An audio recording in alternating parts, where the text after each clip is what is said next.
And that was my first time catching AIDS. So, away we go. All right. That's how you start a stream right there. Yeah. And right, we just lost all our people watching. People gone. All right. Hello, Welcome everybody. Mirren, you're in the same room as him. If you hear him doing that, you've got to punch him. Stop him before he does it. Okay. Is that? Yeah. All right, that joke's got to be within limits somewhere. No. All right. Okay. Let's see. Introductions. Blah blah blah. We've got a lot going on today. We're getting towards the end game. Thanks everybody for showing up once again. Yep, we got Dwarven Forge and Dungeon Chunks for terrain today. Appreciate Dungeon Chunks though. That's the stay-at-home like Etsy crew, and they just carve out the foam stuff and paint things. They're really nice online. I'll cater to you, so that's cool.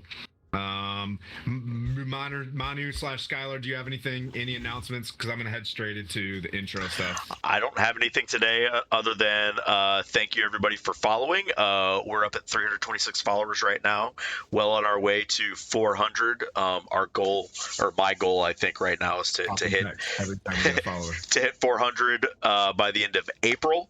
We'll see if we get there or not. If we don't, that's fine. We'll have to come up with something big to get to 400, and then the big one will be 500. So, anyways, we're at 326 right now. So let's get to 400, and then end of next month we have the PvP. Yes, April 29th. Yeah, so April 29th. Be on the lookout for a charity stream between us and Dungeon Mechanics. Is that correct? Correct. Yeah, awesome. So it'll be.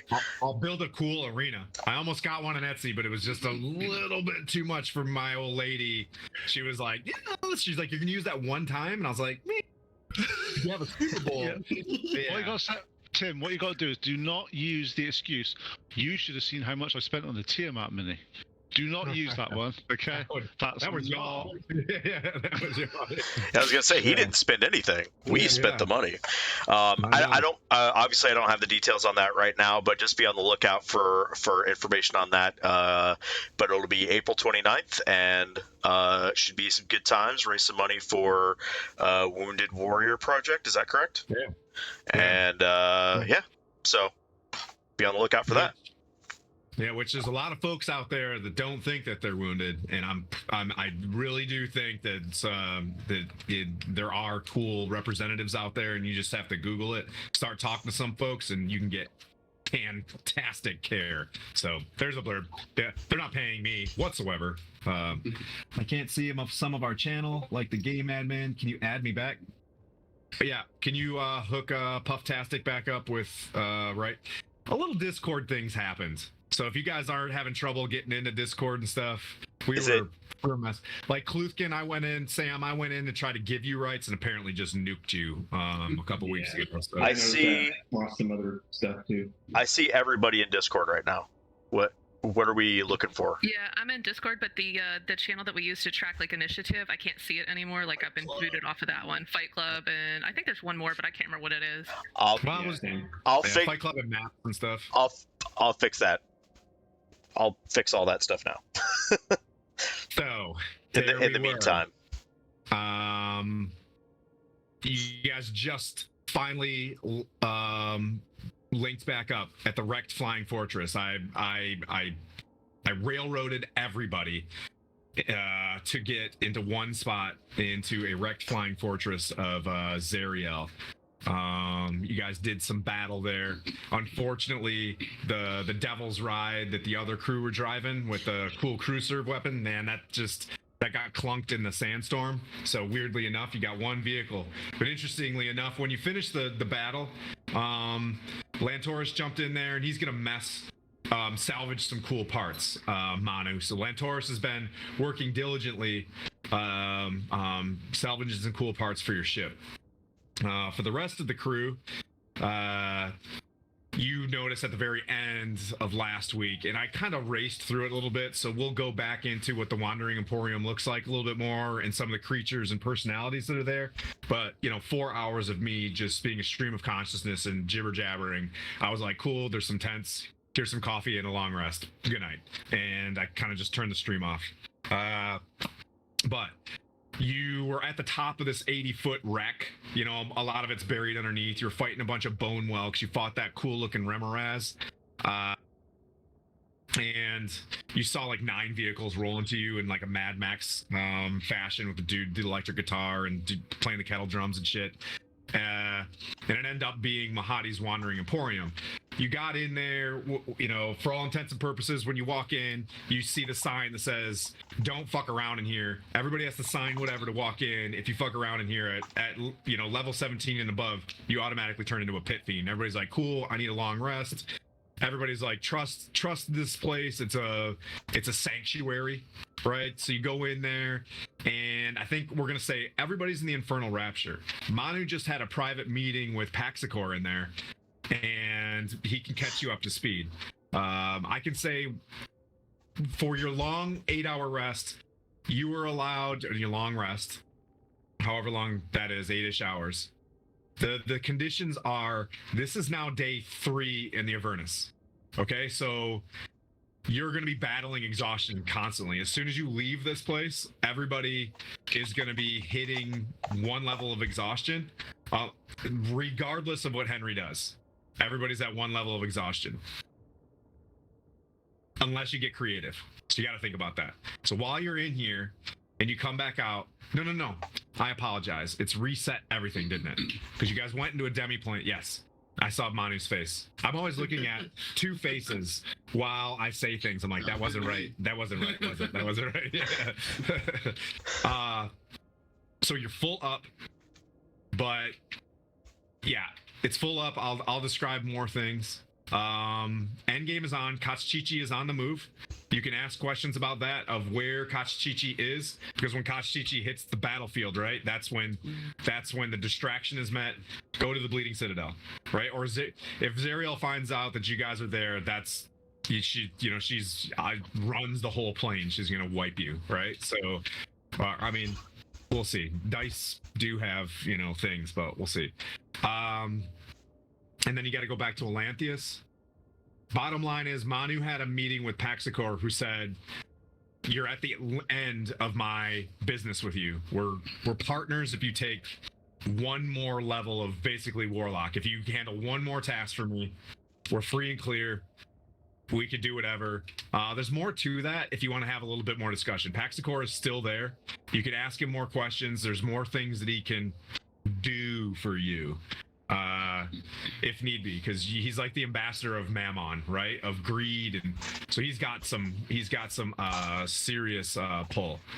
But that being said, you guys find yourself in a very hand symbols kind of sounds inside. Yep, Connor. Point of order, Connor.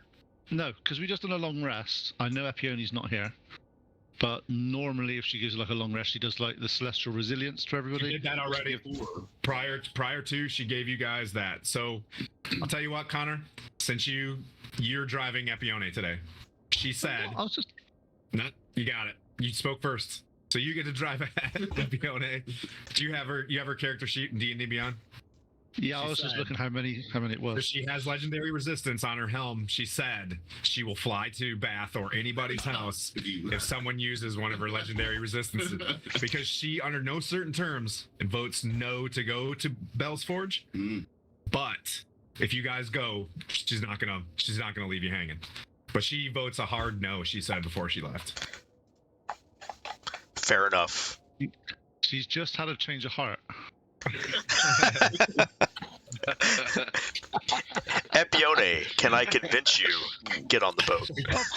Of course you can. Let's go.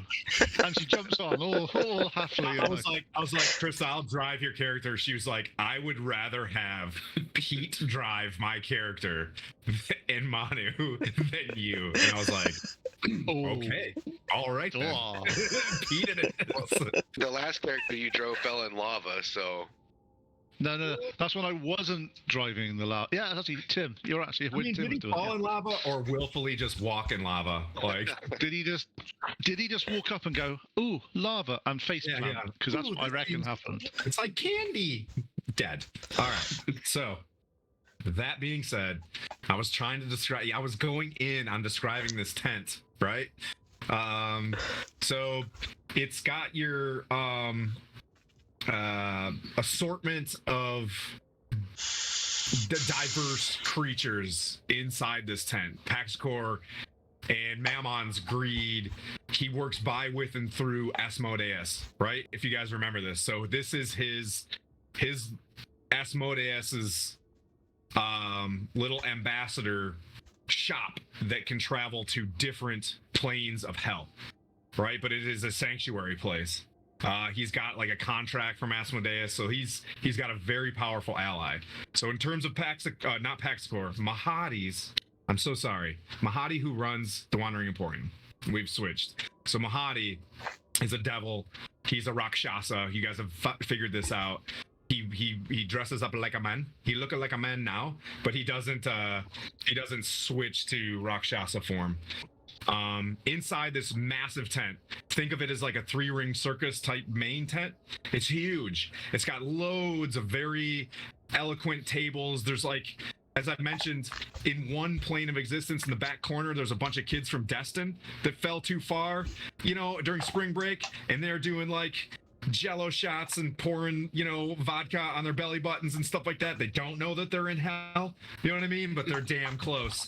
So there's like really cool different sections. You can go to like Cormier type sections. You can go to Spelljammer type shits. There's a Greyhawk type area, but there's a lot of folks that come in and out of here to transition and work with contracts and whatnot, because Mahadi is one of those folks that people get to Zentarami, maybe or maybe not. He shows up, he brings you down here, bing bang boom, you're a demon, or a devil. There's a difference. So you guys wake up from your long rests. You all got individual rooms catered to yourselves. Mahadi really likes your guys' patronage.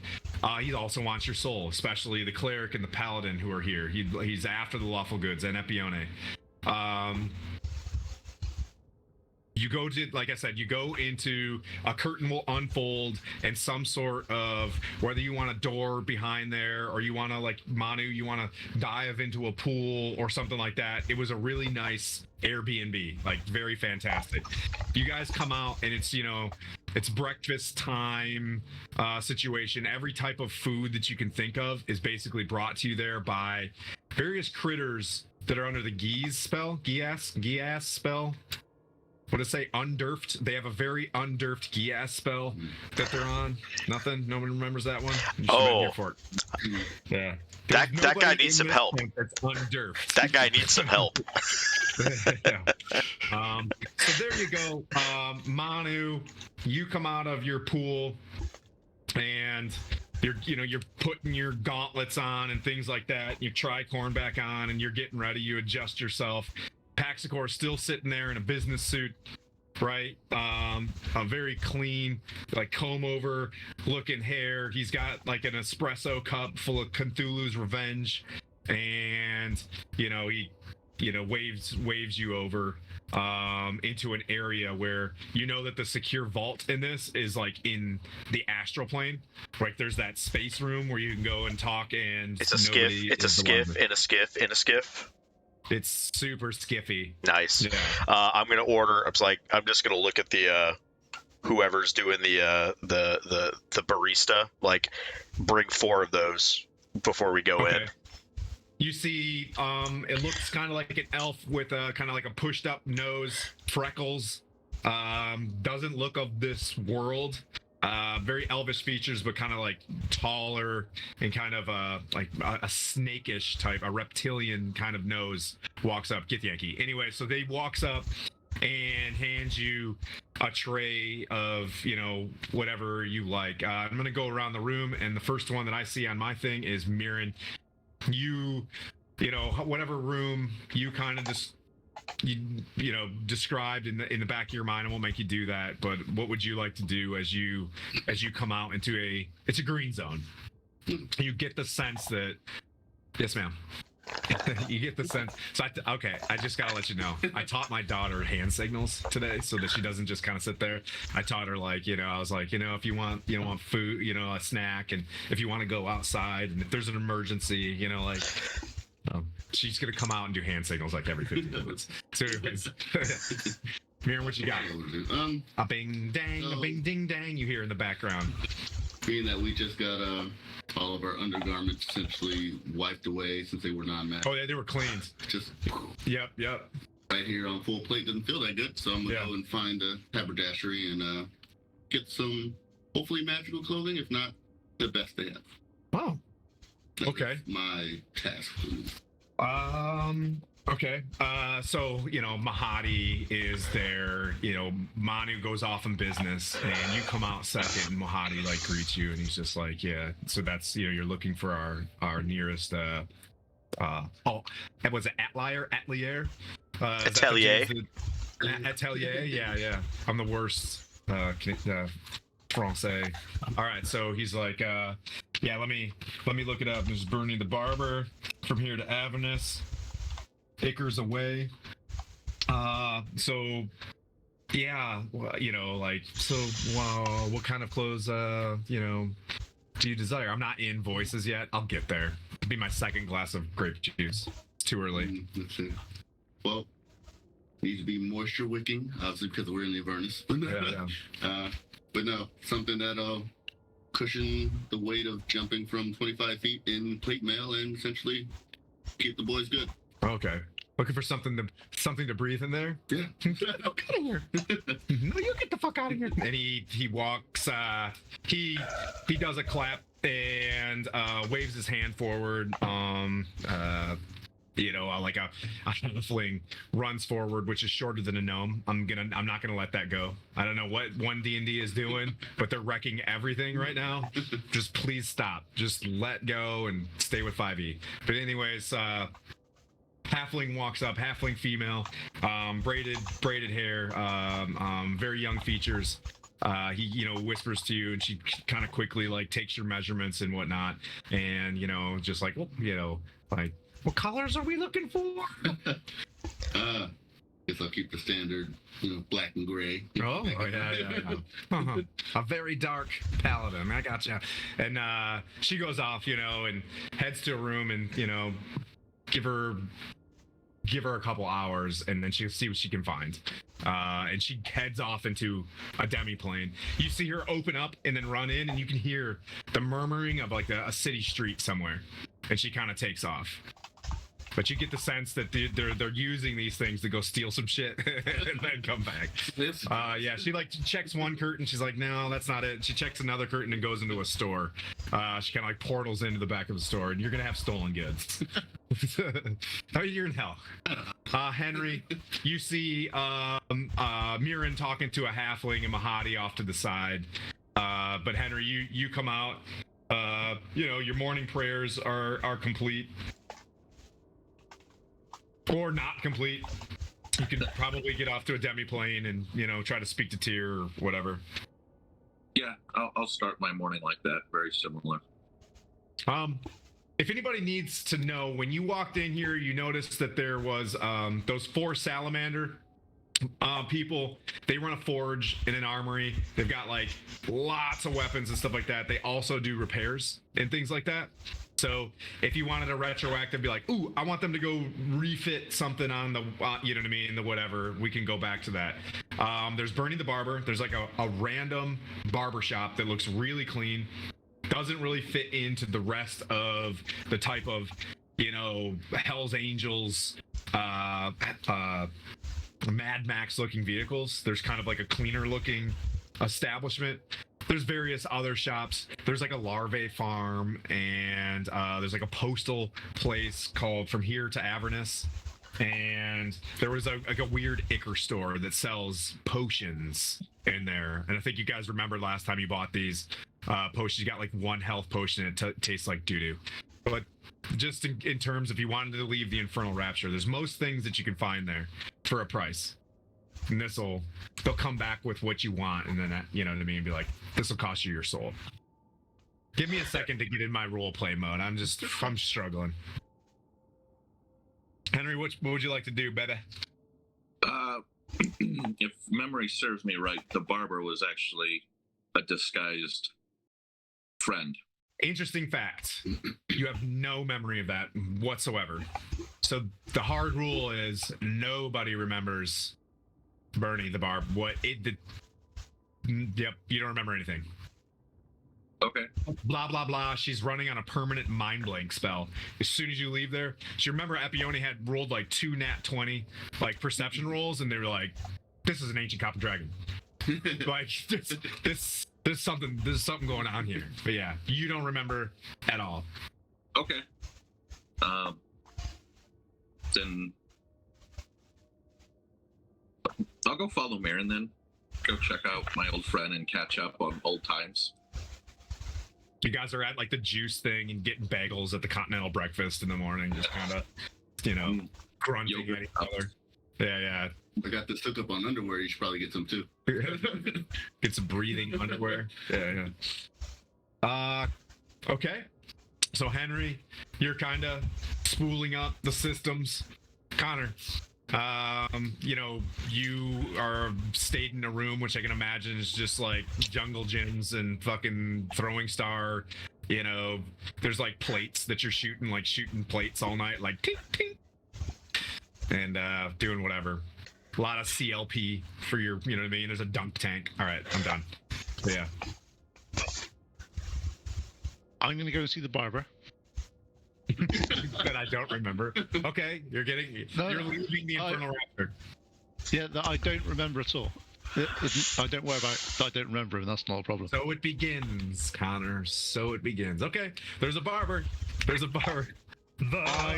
Pope. I want him to dye my hair the brightest neon red I can possibly get. Minus 20 to stealth. Okay, so you see a beautiful Kalashite woman, and she's just sitting there, behind a chair, and she's like, "Oh, come in. It's good to see you again. You guys were already here before, weren't you?" I don't think so. The other party? No, I don't think so. It was your party. You just told me I didn't. You told me I didn't remember, so I don't remember. Oh Jesus, that's right. That's right. Like, no, but she, regardless, she says, "Welcome back." You remember going to the barber. You don't remember that the barber is an ancient copper dragon. Yeah. Oh, like, welcome back. That's fine. We've gotten through this. Okay. That's fine. I'm at a stage where I need to look a bit sharper. Have my hair trimmed a little bit more Keanu-esque, a little bit shorter. Got it. Okay. So you want it like long, black, and brooding? No. I want it brooding about there, but I don't want it black. I want it bright red. Yeah, she just adds grease into it. You know what I mean? So that it just constantly looks sweaty. Yeah, I got you. All right, very Keanu. Tight. Cool. I hear he doesn't bathe as she's cutting his hair, but he's a super nice guy. Bright neon red. Yeah. Bright neon red? You want your hair? Yeah. Okay, so she's, she goes back and she goes through her army painter paints and she starts mixing, and then starts painting your mini. And if anybody knows, that's a really hard color to paint, red. It's a pain in the ass. So. It's interesting. That's interesting you say that. I buy blood red in things. I put it on the stuff and it comes out like pinkish. So I tell you, lesson number 101, painting. Undercoat with a pink first, then go red, and it'll be a really good red. It's the same as orange. Orange and red, they actually come out a lot better if you undercoat pink.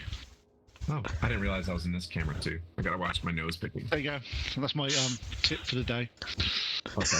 I need a graphic that's like, tips from Connor. No, there's a whole color. When you got when you do your color wheel on stuff, to what colors go together. Have you done that? Okay, so you're getting a do with bright red, neon red hair. Yep.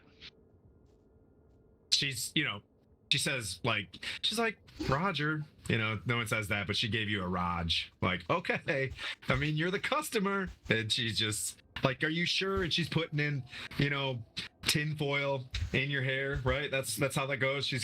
You're all tinfoiled up. I love this. And there's like various like devils that look at you. You know what I mean? Like, giving you weird, gestures. Like, okay, that's cute. A guy says as he walks by. Yeah. Oh, I was giving the thumbs up. So thanks, mate. Kaigon, you wake up from your room, which I presume is just a slab of wood. You know what I mean? You you're just like, it's too bed-like for me. Could you just do a floor? So just a room that's just a floor. Just use your arm as a pillow, and you come out and you see some various interactions. You catch the back of Connor walking out and breaking off to the right.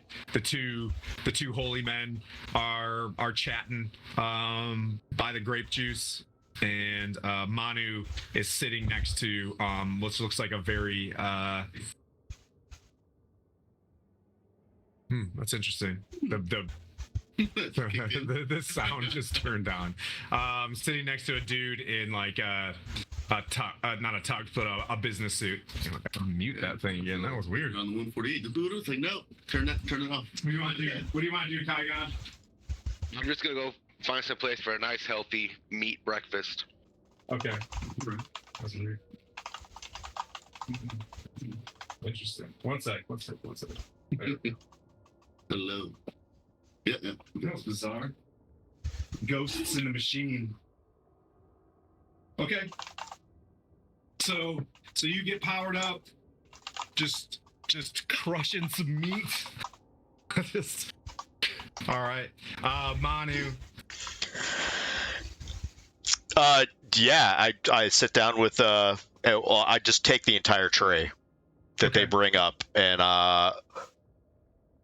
is this part of the single soul coin? Part of the long rest? No, but they're letting you indulge yourself for now. Fair enough. I'll take the four drinks, chug one of them, and I go, can we talk? Yeah, he instinctively stands up. He kind of pulls a toothpick out, sets it in his front left pocket, and walks towards a room. So the tent is got like a red velvet all the way around the side, and he just hits a random part of the red velvet that you don't even notice has a part. He just grabs in there, kind of gives a nod to Mahadi, and walks into he grabs like some sort of coin and flips it to him, and then brings you into there. So I want everybody to know that everybody just watched Manu go into this room. If anybody, you know what I mean, like, you're a very seeming person, so when you stand up at 500 pounds and walk off with Paxicor, who everybody knows is kind of he's definitely a devil, but hasn't completely done you guys wrong yet.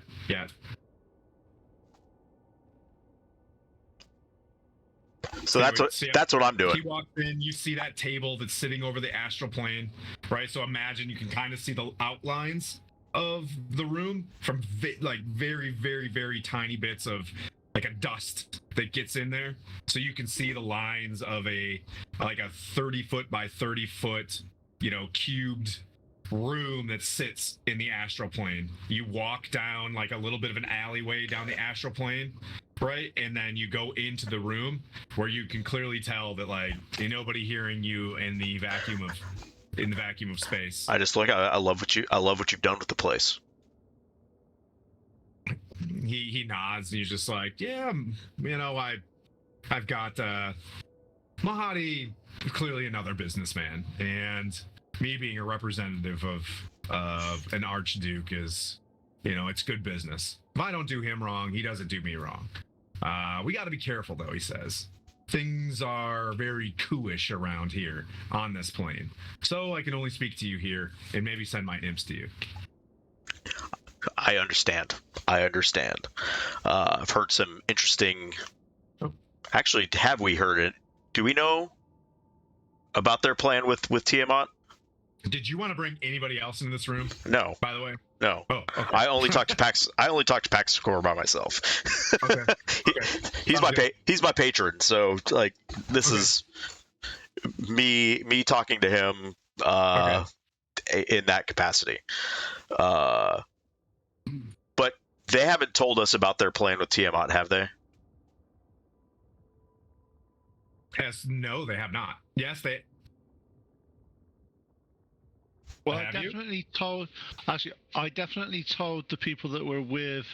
I think it was me. I think Epione did. Okay. So I'm gonna let him know about that deal and how what we can do, how we can press forward with getting rid of Bell after that in expanding the business from that plane into Faerun and running stuff between Avernus and Faerun. He nods. He's like, I gotta tell you, my reputation with Mammon has increased greatly with you, and this is why I'm able to be in a position where we can part ways. He's like, that being said, he's like, it's a really good transition time for Manu. For Bell. Do you remember? And he's picture him as Gavin Rosdale from Constantine, right? Like, he's a very cool customer, but he's got like a little bit of a dark side. He says, if you remember correctly, at the Pit of Shumath, you released a very angry pit fiend. In about 4 hours, he arrives at Bell's Forge. Ah.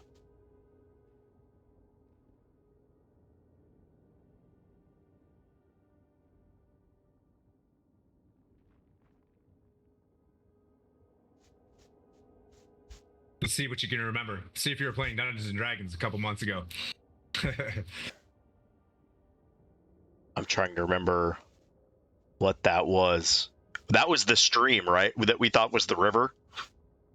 Yep. So there was a big chasm called the Pit of Shumath. Yeah. Shumath was a goo creature. Yeah. It was being like poured. The river Styx on him, right? And then when you dammed that up, it released him. Stopped being poured on this thing. He was able to reform, jumped out of there, and he was none too friendly with Bell. If you're getting a common theme here, Bell is the dude that imprisons everybody in Avernus. Koshchichi, the Sibrieks, all of these dudes were Bell's like wards. So he arrives in 4 hours. Yeah. So if we arrive in 4 hours and 30 minutes, X amount of time, perfect amount of time. But yeah. I say 4 hours. Don't wrap your brain. No, I'm not. I don't remember who Shumath is, but 4 hours. I remember. Yeah, just like No. You just said 4 hours. Like, okay, so in 4 hours and 30 minutes, we should arrive and arrive fashionably late behind the Pit Fiend. He's like, I'm concerned with who runs Bell's Forge after this. Who would you like to see? Shumath, who is raging, or maybe just maybe, I can take my true form there. We'll see what happens. I have to talk to. At the end of this thing, maybe I'll show you my real name. But I think if you hand me Bell's Forge, at the end of this thing, we will part ways. You'll take, one last surge of my energy, and that's that. Hey, I'm sure if I did enough studying, I could remove that eye from you. I could go talk to my boss. It's like, this thing's cool. Oh, cool. You like that? Well, it's in good hands then. Like, this thing's awesome. I don't show it to anybody unless I want to. But I can see everything. It's amazing. He's like, when you return from whatever you do with Zariel, you can come back to the forge and we can finish the rest of that ship. Lantoris is just now pulling out a bell from inside the wrecked flying fortress. That will put it up to speed to be able to fly at normal capacity, but it cannot teleport yet. He's like, I can work on that. Fair enough. Fair enough. Like, subject to that, he's like, it has been a fantastic working with you through the years, you know, and well, I appreciate life. He's like, I do hope that when you do manage the River Styx and are able to plane through here, we have another asset, much like we do Mahadi, to be able to do business, maybe smuggle individuals back and forth and things like that. That's for another time, though. If I come calling on you, I hope to find a friend. You always have a friend in Manu. Money. The devil smiles like, and you can trust me. You've given me no reason not to. He stands up and he takes a massive form of what looks like a bull's face. Like a like you being in size of Manu or whatever, and he clutches your hands and he's just like, well, I'll see you on the other side. And if you need anything more from me in there, Mammon will be your patron. Just saying. And he kind of gives you a wink, like you may or may not want that. You know what I mean? Like, so just hopefully you survive. Fair enough. He sets out his two imps, right? I think their names were I forget their names, right? Lilo and Stitch. Yeah, Lilo and Stitch. Shoot, it just escapes me. But anyways, he sits them out. Oh, what was their names? And he basically lets you know that they're going to hang out in the Infernal Rapture if you need anything else, or if you can think of anything. Pins and needles. Pins and needles, that's right. Only thing I was going to do is go find some potions. Yeah, good luck. Potion of growth. Well, yeah, that's not for him. That's for me shopping. Yep. He's like, I'm happy to help you for some, additional costs. No. Yeah. That's. We'll see. I'll see you on the other side. He's like, if you go to Icar's Away, if you have Icar to pass to them or items to trade of magic items, she can brew just about anything, but it's gonna take some time. Gotcha. Okay. Cool. And then I'll leave him at that. Bye. Miss you, love you, bye. And he disappears. The imps kind of disappear as well, but you get the sense that they're with you. And then I guess I walk back through the portal back into the tent. Yeah. Yep. And I just want to merge multiverse. As you look over your corner, you see a large triangular shaped white ship with two domes in the top of the bridge area just kind of go by. Always Star Destroyers, my friend. Always. Nice. Yeah. Always back in the losing side is fine. God damn, that's strike 19. Every time Bell gets 30 hit points. No one fucks with the Empire. The Empire didn't do anything wrong. Wow. I'm not going to pass all planetary on a universe scale. You know what I mean? No, I'm just kidding. I'm pretty sure people on Alderaan. Yeah. The people on Alderaan may disagree with you. What people from Alderaan? Yeah, exactly. So I'm just gonna sit down and I'm gonna sit down and finish the rest of my coffees and while everybody else is doing things. To the side, arguing about the Republican Empire. You know what I mean? Okay. I'm sorry. Okay. Anyways, we digress. We're down to Valanthe.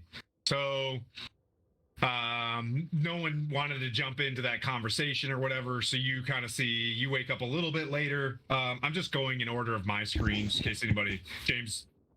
So Kluthkin, you're on deck, and then James, you're last, not least, but last. So Valanthe, you wake up, you see everything going on in the tent. You see, breakfast is being served, and folks basically milling about. You see Connor walk outside, Manu walk into a room with two people. One person comes out. Okay. You get the sense that anything goes here. Anything you can get, just about anything you want with a pretty kind of severe cost. Yeah. So I'm waking up and I'm hitting the breakfast buffet, grabbing my little tray of fruit and cured meats and whatever. And, you can see her kind of like brushing her hair back. She's finally clean. And, everybody's clothes have been cleaned, to a T. And she's just all like, the princess side is coming out because she's not having to be dirty and rugged and nasty outside. Yep. And, just sort of, grabbing coffee and like moseying around, but sort of giving everything a look and trying to figure out what's going on. Nothing seems to be probably pinging other than, hey, the giant turtle guy just wandered off with somebody else. I don't know. That's weird, but I don't know, y'all, more than like 2 days. So whatever. Yeah. After finishing up some breakfast, she kind of goes out. You said, is there a shop selling any kind of armor? Yes. Outside you saw an armor. You just saw a pretty large forge that was attached to a rig-sized infernal war machine, and 4 coal sooted salamanders, various colors, were banging away at anvils and lining up weapons and stuff. Got it. So what she's looking for specifically under armor is probably going to be something in the lines of like mithril scale mail. Is that going to be something that they've got? They have everything in the player's handbook with marked up costs, as you can see, but when it comes to mithril, they push you back to Mahadi. Okay. Mahadi can make about 1 magic item happen a day, but it'll be they give you a sense like Mahadi can entreat all of that, but it'll come at a cost. All right. Come with you. They're like, I come with you and explain. Yeah. Okay. Cool. Yeah, so that's pretty much as far as Valanthe's shopping list. That's about it. Just minor upgrade. She's got decent weapon right now, so probably not looking for a whole lot of potions. That's about all I got. I imagine everything's going to cost my soul or a soul coin. Yeah. You walk in and boop. Marked up cost. Mithril. Marked up. We're gonna say. Yep. So the salamander walks in. He's got goggles on his head. He's you can tell he's got a light blue looking salamander, but he's got soot and sweat and oil all over him. He's got a little pouch off to his side that has various wrenches that looks like he works more on vehicles than he does bang hammers on the anvil. He comes up and he's he looks at Mahadi and he speaks to him in some weird language. And Mahadi's oh, of course, remember, once per day. And he's mithril? Ooh. From here I can make that happen within an hour for 5,000 gold pieces or 50 soul coins. Or maybe you come back in 8 hours, I can do it for 3,030. Yeah, no, I don't think I need it that bad. We're good. Sorry for bugging you. Oh, and he looks around, he's like, oh, but did you guys work together? The money is here. And he looks over at Manu and he's like, he's like, it's here. And he looks over and he's like, just ask nicely. Watch this. Manu! And he comes up and he's like, let me help you. He's such a generous man. And he like walks up and he's like, do you know what want her to be in Mithril? Oh, she looks so beautiful. She's a princess.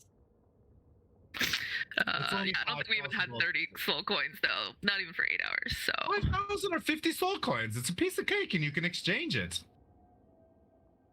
What you got there, Manu? Oh, muted. What are you talking about? Oh, she was looking to gain some armor. I'm sorry. Am I intruding? I'll just leave you guys together. And he kind of like walks off as he drinking some coffee. Yeah. Yeah, no big deal, buddy. Just I was looking to see, how many soul coins we might have left. I'm just looking to zhuzh this up just a bit, like little upgrade here, upgrade there.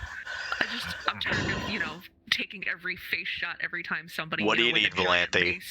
What? Can I please have some mithril armor?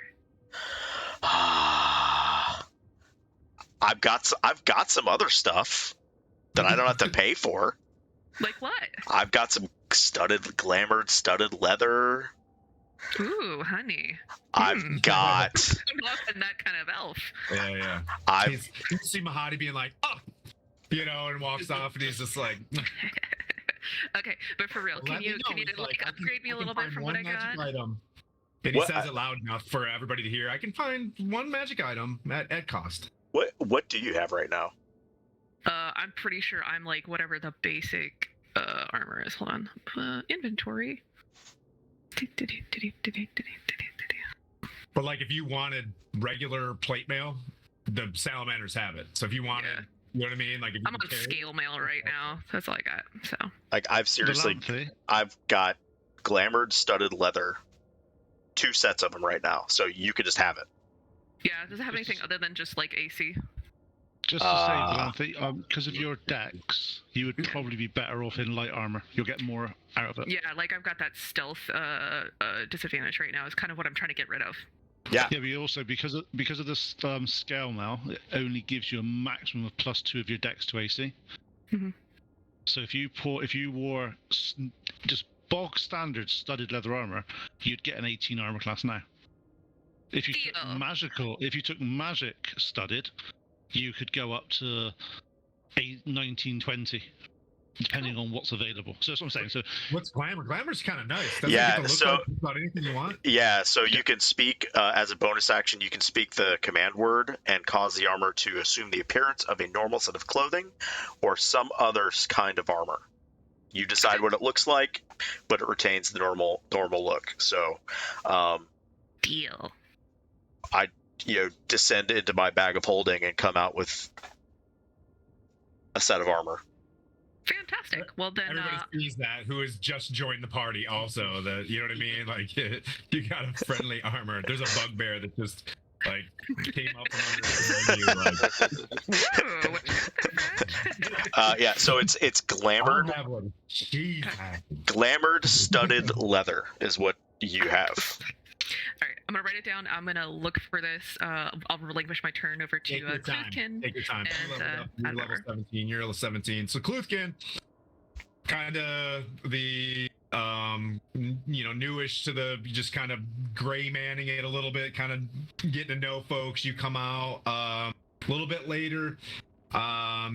You might be a morning person, but today you weren't. You come out and everybody's milling around. You see Manu rip out some gear and hand it off to Valente. You see Mahadi, gasping like, "Oh, I could find you a magic item." And he kind of like storms off and goes behind a counter with various other people. I just go, "Sorry, Mahadi." Sorry, Mahadi. It's okay. Yeah. I noticed that. And I was like, I think he may owe me a favor from pulling him out of that creature earlier when I got sucked in. So thinking to myself, let me go and talk to him. Morning, Manu. Hello. What would you welcome to Manu's menagerie? Welcome to Manu's menagerie of gear. I'm limited on gear, but I have a pretty good mithril chest piece here. But do you have anything, any type of bows or weapons? Do I have a bow? No, I don't think I do actually.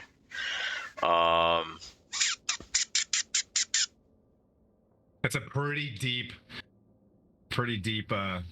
What are you rocking right now for a bow? +1? Yeah, +1. Yeah. Yeah, I don't have. Mahadi's like looking over, like, oh. What kind of bow are you looking for? Right now, I have this right. Any type of upgrade to here, be a magical bow or something like does a bit more. Mahadi? More damage. Oh, we got 19 AC now. Nice. Mahadi, could you help out? I mean, I could do a trade. Oh, cool. A trade? I could possibly. I've got. What do you want? What do you want? Like a +2? Oh, +2, yeah. Go for the +2. Do you have a +2? What do you want? A longbow? Is that your thing? Yeah, go for the longbow. Mahadi, you got a +2 longbow? I'll do a trade. 2 +1 daggers and a +1 battle axe. Oh. He looks over at the salamander, and the salamander's eyes are just like this big, and he's like, "Oh, you're really pulling my tail." And he gestures this, he whispers to the salamander, and he points at one of the a edge of one of the red velvet portions of the wall, and he kind of just he moves his fingers, and the wall begins to, like, the velvet curtain kind of shifts as if something opens on the other side. Salamander runs in, and he's like, "He'll be right back. +2." It's like, someone's gonna be real pissed. And he sits back.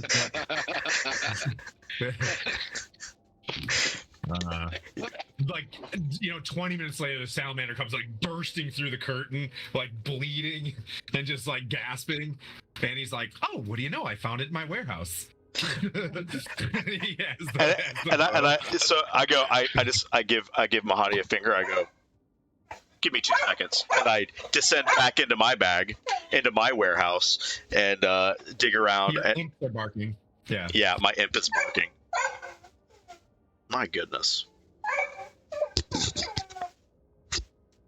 Oh, I heard that. Come on, Dad. He is just. I've never played in my life. Please play with me. He just woke up. So yeah, I come back out with a battle axe and 2 daggers, and poop, and there you go. Those are deleted. Okay, salamander runs off. Delete. And moves them. Delete. So now there you go. +2. Thank you. He's like, "Well, that's all I can probably scrounge up." Sure to save your life again later. If anybody wants to maybe like turn into a tiefling or something like that, we can do that, but I'm kind of out of juice for today. Well, thank you, Mahadi. It's been a pleasure. Tagir. You're last one up. You were stuck in that wrecked flying fortress for a long time, so this 8-hour rest was muy bueno for you. Feeling the struggles of exhaustion and whatnot, you kind of, you're the buggest of bears today. But they cleaned up whatever outfit you were wearing. We didn't really describe it, but since you're running with a rapier, I don't know, I was just fancy 3 Musketeer clothes. I guess Tagir would get up, come down, get food, and then eventually make his way over to Manu. Okay. Hello. Sit down. Welcome to Manu's Menagerie. I'm understanding that you paid for our lodging last night. You're welcome. It is rare to find generosity in these parts, and he will reach into whatever pouch gathering he has and take out his last soul coin and flip it over to my buddy Manu. Come here, Addy. Thank you. What do you want? Sweet. I need more of these. Up in your room. I'll add one more. Up in your room, man. Make sure you bring your charger, though. You look like you're looking a little light on your armor, if I could say. Are you gonna be hanging with us for the duration? Sure, until the contract is fully finished. I mean, you do know where we're going, right? I've been to worse places. I've actually been to worse places.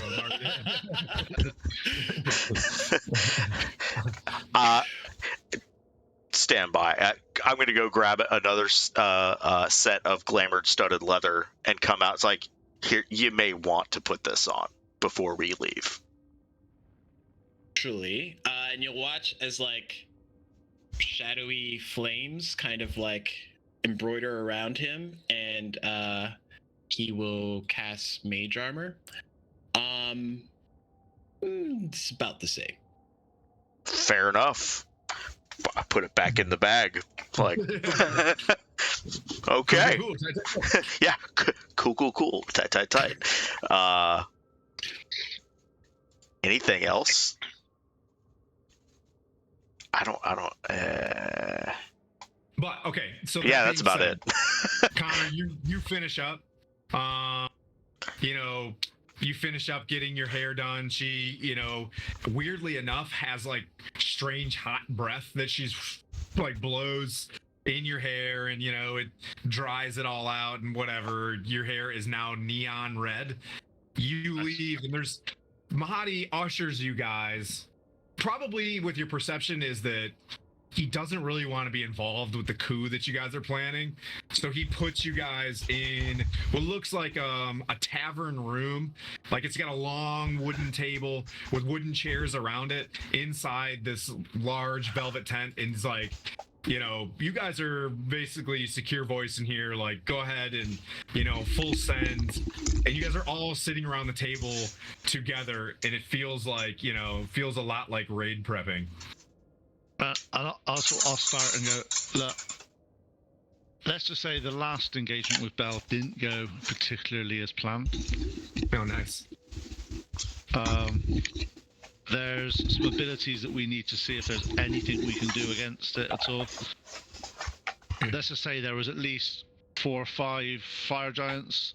There was lots of other things happening, and Belle himself was able to cast spells in a way never seen before, and was able to attack my personality, which everyone knows is my best quality.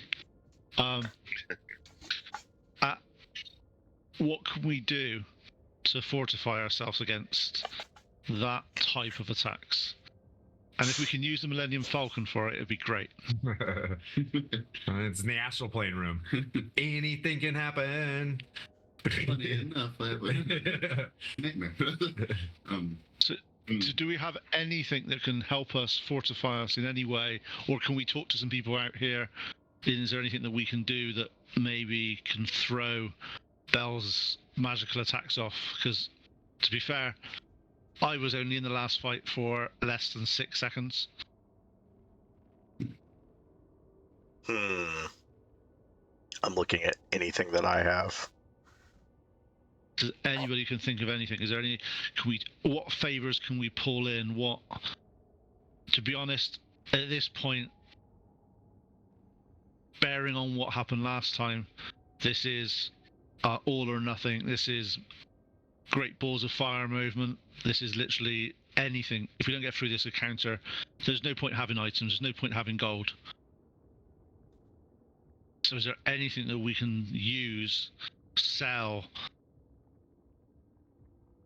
I have Help us. I have a scroll of protection from fire elementals. I have a scroll of protection from earth elementals. I have a potion of gaseous form. Actually, I have 2 of each of those. I have a potion of clairvoyance. I have an oil of etherealness. I have a wand of binding. I have a potion of fire breath. I have a staff of striking. I have potions of poison resistance, which I may take one of those myself. Have we got anything? Because obviously in the forge, let's just say, look, all joking aside, it was pretty hot down there. Fire resistance is going to be something that we could do with across the board. I know. I provide that as long as you're within 10 feet of me. So if we hug a turtle, we get 10 feet. We get a fire resistance. What else have we got that can help us? Because to be honest, if and I'll look around the party one by one and sort of go. Let's just say if they start attacking our personalities, probably most of us won't be here. I also have some stuff in my backpack that I don't even know what it is.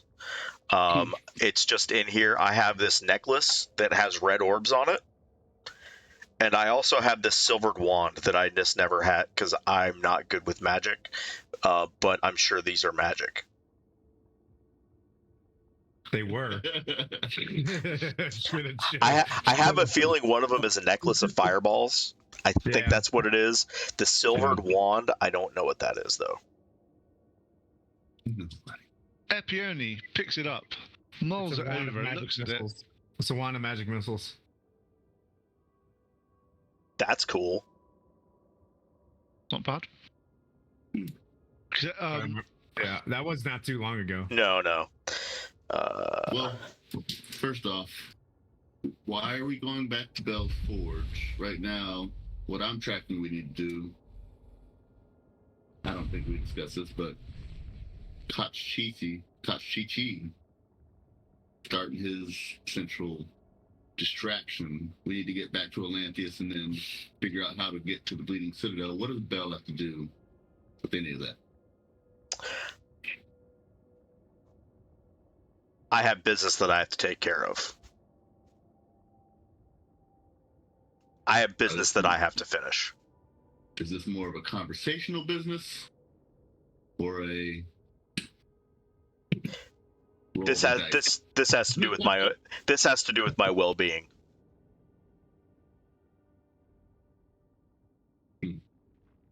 Before we leave here, and before we go deal with Zariel, we need to go take care of Bell. And I take it the reason we're pushing up the timescales on that is because there's a distraction imminent. There are two distractions. So Shumoth that Kygon and I released is gonna. When did you do that? Oh, Everybody made mistakes while we're in hell, damn it.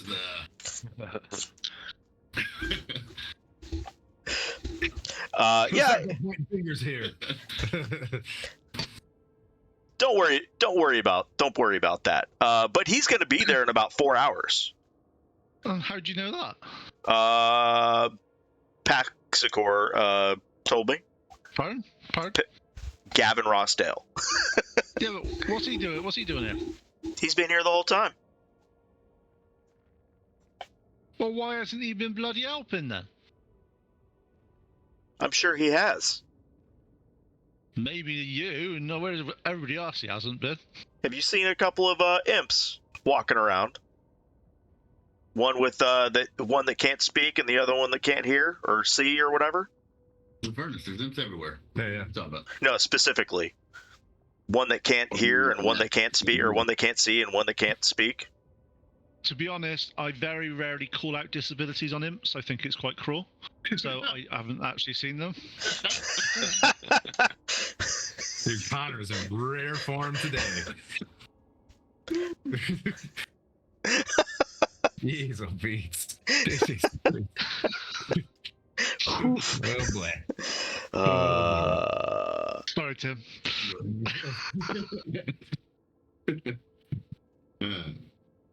Well, yeah, but even if he's been around, we have literally been on our last legs multiple times.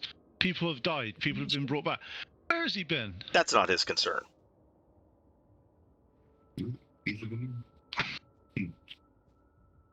Well, so now you trust him that this thing's going to be there in 4 hours when he hasn't done anything for us this whole time we've been down here.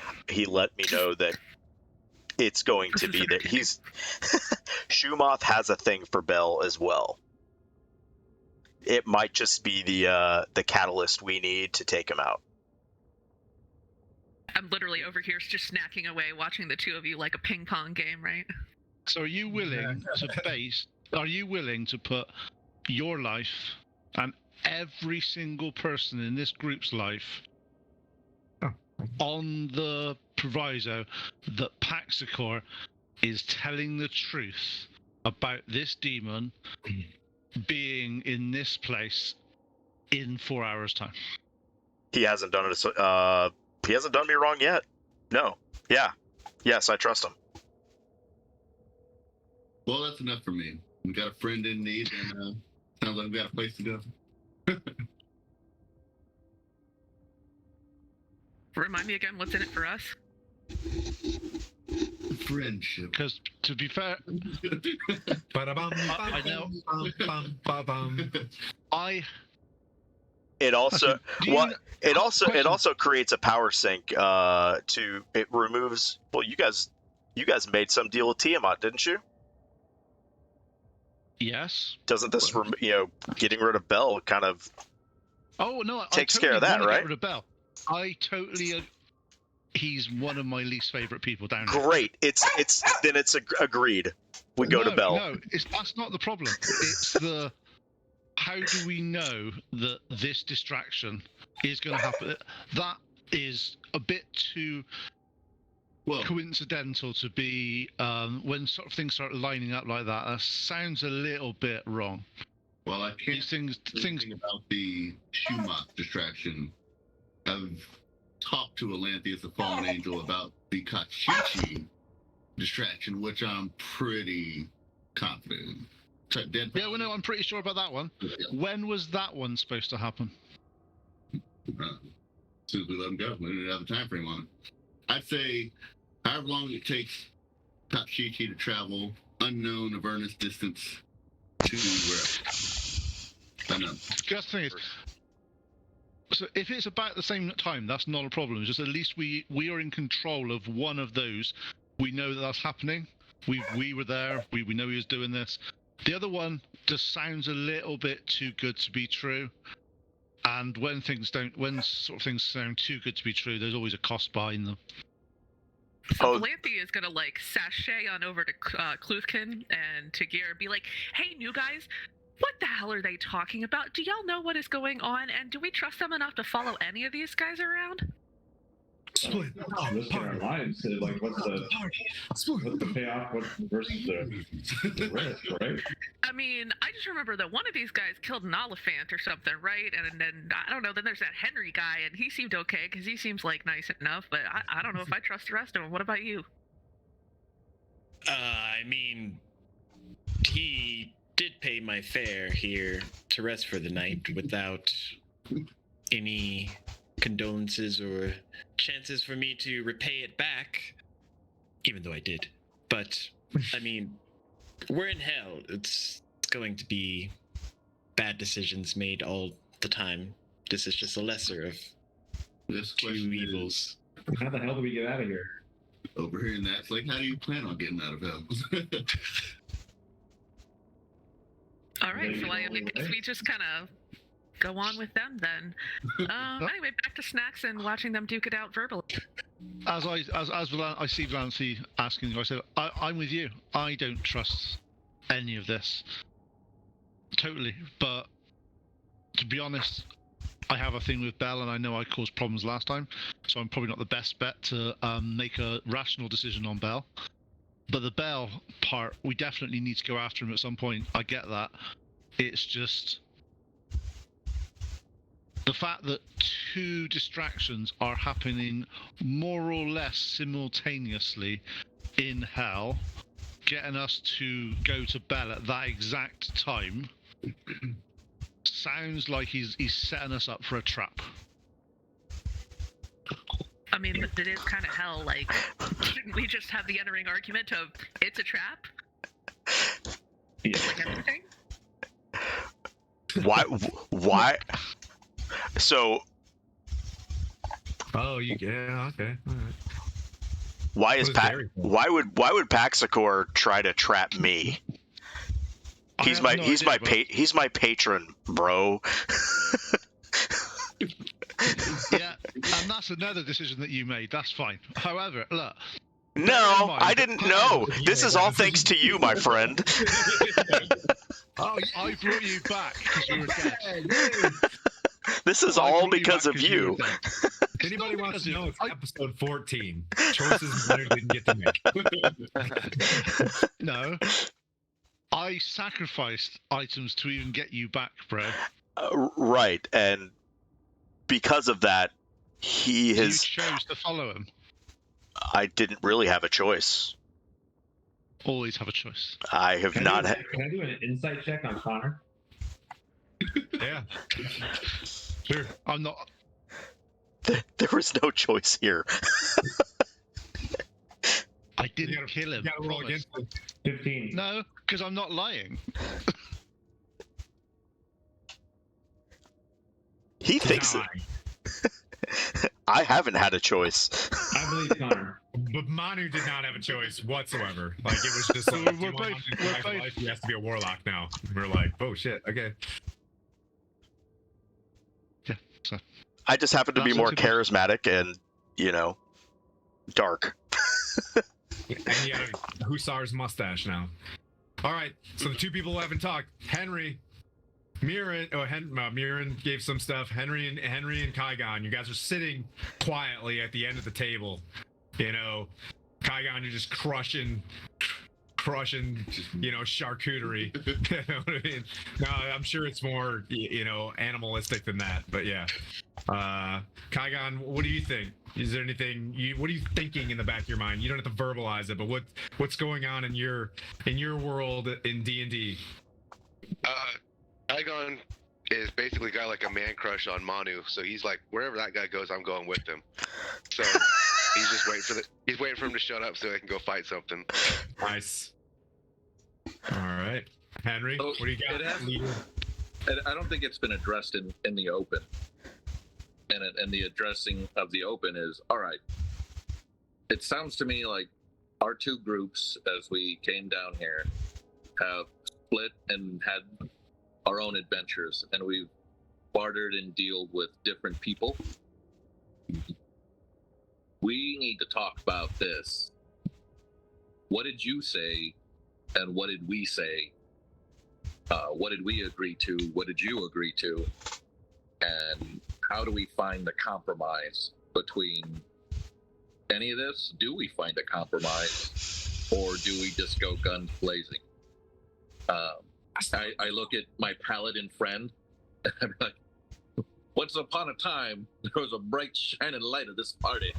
I have Epione words as well. If anybody does care, she gave me very strict words on this. Yeah.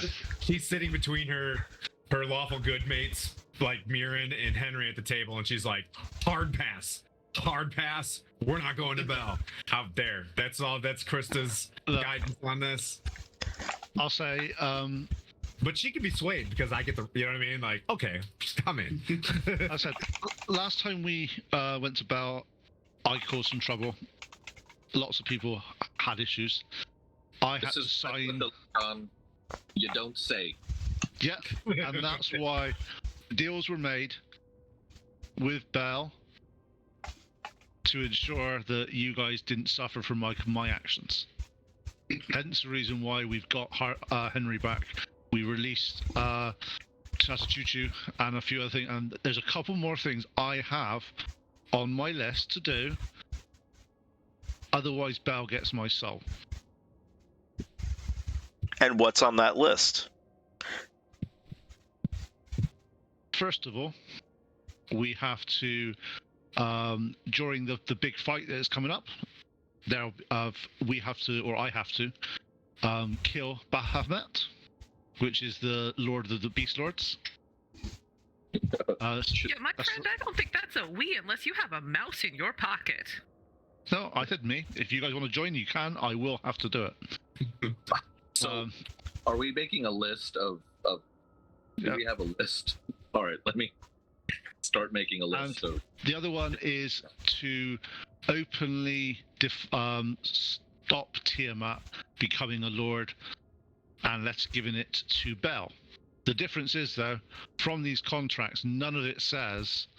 Normal contracts are, if one of the holders dies, they're dead, and they can't fulfill can't fulfill this contract. There's no clause on there that says I can't attack Bel. So if we do take out Bel, we can null and void these contracts. That's fine. Then let's go do that. Well, Is the timing correct? Let's hear That's what I'm concerned. Yeah, and that's my list on there. We obviously need to make sure that we free Eterel. Eterel's got to go back, because at the moment it's sat here in Avernus. I have no idea how to do that at the moment. Does anybody? Well, that's the whole get to the Bleeding Citadel and hopefully sway her decision on that one. We have these adamantine rods. Yeah, we do got the rods. I don't know what those rods do. We put them in the sphere and see what happens, but I don't know if that's going to solve our problem. I saw this. We've got to find this. Sorry, go on, Henry. I saw this play out in the Hellraiser movie. I don't know. Well, that's the. I don't know anything about that. But Connor, to recap: kill Bahamut, free Eterel, and what was the second one? The other one was to attack Tiamat openly, which isn't a problem because we don't like Tiamat anyway. So yeah, we did that one before. Okay, so I get to use the mini again. I know, we're nice to you. We're nice to you. Okay, now Team Meat Shield. What have you guys agreed to? That's yours. Obviously, that's not Henry. Just say that is Connor's. That's not the whole party. Just say it's not just. Okay, Manu, what did you guys agree to? Or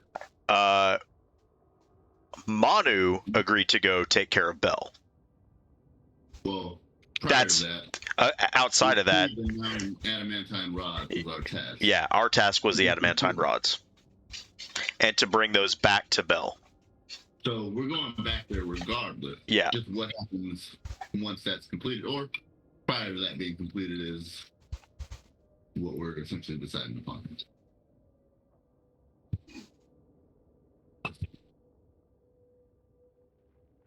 okay. Anyone else have anything to add? Deals with devils. Because now we got to figure out how to serial killer yarn string thing, all this together to figure out. And Henry, we do need to say that we're obviously down here looking for Zerial's sword. That's part of this as well, to find Zerial's sword to be able to beat Zerial. Which we can get by going to Atlantheus, and he'll tell us where the Bleeding Citadel is, which is where the sword is. Since we have already released Kachichi, he will give us that info. So that part, we've got all these checks that have been completed, which is not cashing them in yet. Okay. Basically, in terms of like World of Warcraft, we have completed all of our quests. We just have to go around the world and actually go to the quest givers. We just have to go to all the quest givers and get our rewards.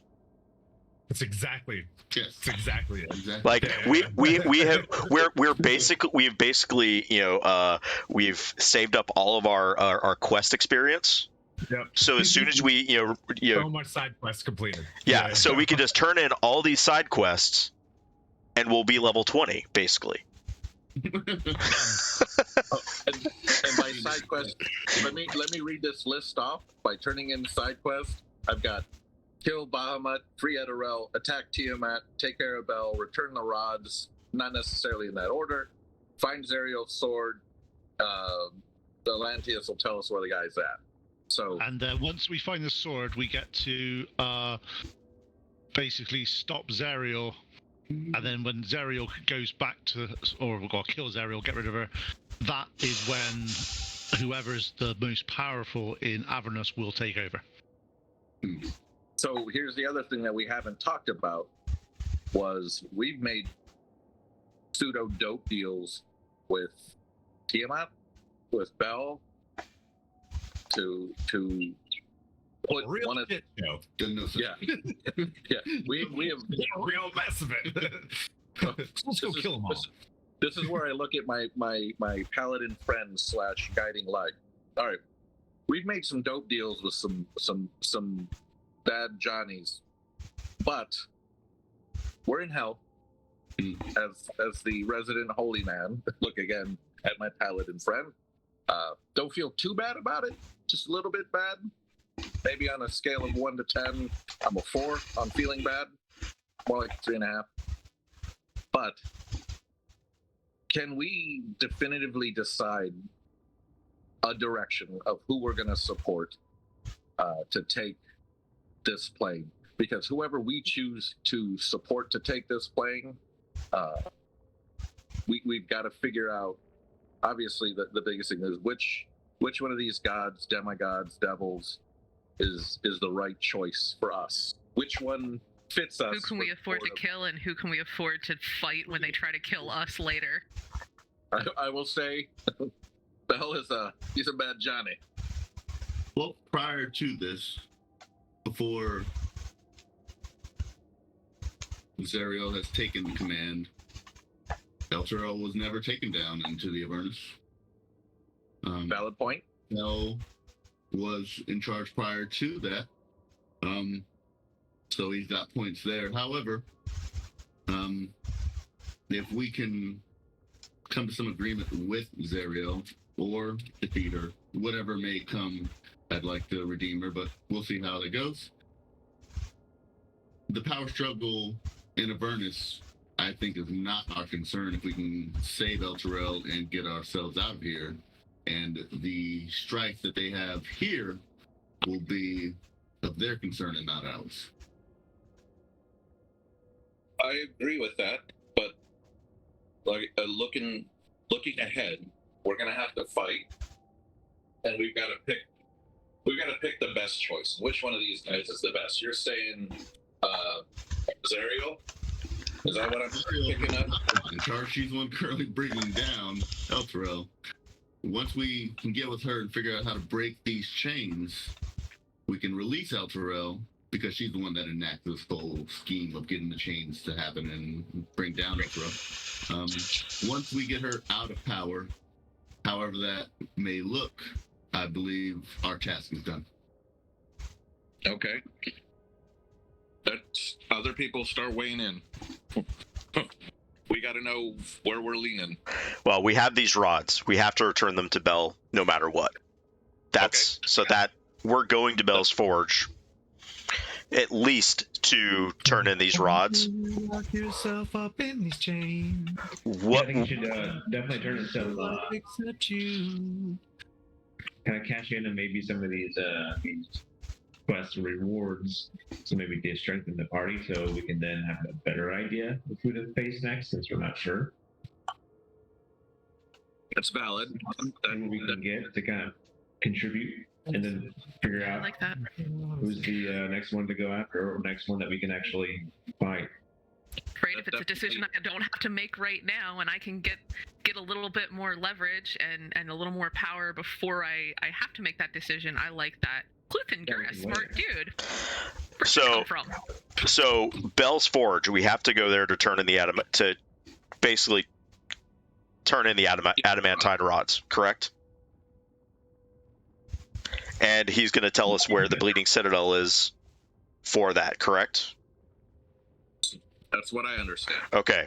We also have Olanthos, because you guys already released the cottage cheese man, right? Yeah. So he's also going to tell us where the Bleeding Citadel is. So we go to Bell's Forge, do that, go to Olanthos, let him know that the deed is done, and then go to the Bleeding Citadel. Hang on, 2 seconds. Did you just say that there's 2 quests we've done with the same reward? Yeah. Yes. Sounds like it. So we don't need to do both of them then? Is there any benefit? Is there somebody that I don't piss off? Or some to be honest, extra benefit that I get for doing one versus the other? If we go into... Manu, knowing how single-minded you are, which is a good thing. I've been there myself. If we go and give these iron rods to Bell, are you going to attack him?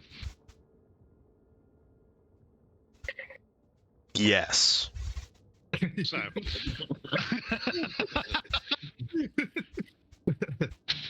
Look, he's not lying. You know what I mean? There's no guilt here because I did exactly the same thing. So I've got you on that one, right? Here's my thought. You guys went in there with no tanks. We went in there with no DPS. If we combine forces, we are a force to be reckoned with. And we as a group can dictate what happens in the Avernus afterwards. Very hard to tank AoE. It's also very hard to tank spells that purposely attack your personality. All right. So this is what I was getting at. We got a dichotomy here. We could go deal with Bell, or we could deal with the other fella. So many names. Olanthos? Yeah. We're not dealing with him. He is literally just a, hey, we did the thing. Congratulations. Here's your reward. So how far away is that one? That sounds like an easy one to give in. Okay. I don't have a map, so I don't really actually know. What's your map?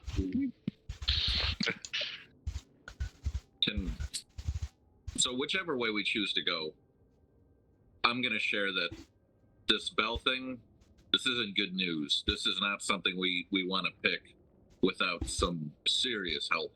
And this might be where Paxicor comes in. This might be where, if I could remember, the Barber was a dragon would help out. Something. Bell's that's a bad way to go, in my opinion. I was scary. Okay. So I'm pretty sure Paxicor telling me about Shumoth is his way of helping. Spill it with the Shumoth again. Anybody can roll an insight check. We did the Shumoth. Anybody can roll D&D and get past it. You know what I mean? Like, you can, if you're stuck on something in the party, like, I don't trust this, blah, blah, blah, there's definitely a cast for that. Just after I hear the argument like 3 times, I'll be like, roll an insight check. Okay. Henry, 17 and 8. So, hold on. Yeah, from your experience, he's timing Shumoth to raid, to lay siege against Bell's Forge, to fully take that huge war store for Paxicor. Paxicor is a businessman. He is King Warlord. He's Lord of War. You know what I mean? Like, he sells all the arms, the AKs and the Kalashnikov, the PKM situation. Like, he's the guy that's got them in the wooden boxes and crates. He's Nicolas Cage. Going through the Suez. That never happens. He's the Nicolas Cage guy of arms. Yeah, but he looks like Gavin Rosdale because, better. Yeah. So, mistakes were made, dog. So that's where I'm at. That's where Shumoth comes in. Bush X. I like it. So do we want to do like a like show of hands? Hey, like option A, option B. Does anybody else want to throw up an option of like, hey, this all sounds horrible. Like, let's find the fastest way out of here and just forget everything, or I don't know. And she's like still munching on all kinds of little snackies and sipping wine. This is where I smirk and go, this is where we live, honey. Well, welcome to the team. This is the Sky Reach. Valenthi, I'll say one thing is, I don't think the direction is wrong. I don't think. You guys speaking English? Let's make it fun. Did you guys go encrypted? Are you guys talking? Yeah, we went encrypted. I got it. And I'll go. I totally get the bell is the right move, but when? Should we find out? Is there any way we can quantify or check or double check that this other demon is on the way to Bell's Forge, so we know that he's actually en route? We've only got, to be honest, every single person down here so far has lied to us, manipulated us, done something wrong, and he's a pit fiend. That's true, we can't trust him. But it's Manu, so am I going to say I don't? Well, and that's the thing. Like, at some point in time, I have to trust someone, and I trust Manu enough to say I think maybe we should go with whatever timing he is offering up, because I trust him enough not only that he is telling me the truth, but he has done the verifications on his source of information, right? Like double, triple checked, and I would rather take the opportunity. And even if it's not the right opportunity and that distraction isn't there, at least we're in a place we know we have to go, and we might as well. Like I said, it's hell. Everything's a trap. So if we walk in and go, you know what, I bet this is a trap, at worst, we're not disappointed. And at best, look at that, it's not actually a trap. That's right. Yeah. If we do that, we gotta make sure we're prepared and bring what we need. You can't hear us. Yeah. We're speaking Elvish. We're speaking Elvish. Actually, there's a dude with like a folded like cardboard thing at the end of your guys' table, like. If you can find out how much verification was done, I will totally. But I just think it was. You know what these patrons are like with warlocks? The imps are in the room, in case you're wondering. Okay. Yeah. Yep. As long as the patrons basically told him something, he's gone. He's basically turned around and said, "Yes, sir. No, sir. 3 bags full, sir," and he's going to go do it. Well, and I can see the imps because of the with the eye, right? Connor's passive perception, you get the sense that there are. I got true sight as well. I got. True sight as well. You see. Yeah, it's true. You're wearing the dread helm, son of a. And yeah, so you see from behind, while you're discussing this, you're really involved in this conversation, you're concerned. You see the stitched mouth imp and the stitched eyed imp behind him. Well, I know that. I'm just, as far as I'm concerned, I want to know how much. There's a difference between someone coming up to you and saying, by the way, go around that corner, there's a guy with a gun. Have you verified that around that corner there's a guy with a gun? Have you asked anybody else? Have you done some scouting yourself? Or have you just completely gone, this guy said it, so I trust it? All right, so at the moment... I switch back to common, and I start talking to Connor, and again, dude, I trust what he says, and if he says that this is okay, then I'm all for it. Let's go ahead and let's go now, because we know we have to go there. And I turn, and I look at, like, our 2 new folks, and I'm like, what do you guys think? You want to follow this big turtle dude? As long as there's not one that has a definite timeline, I'm willing to go either way. So Bugbear's kind of in. A blue guy, what do you think? What's your name again? Kluthkin, right? Blue guy? Yeah.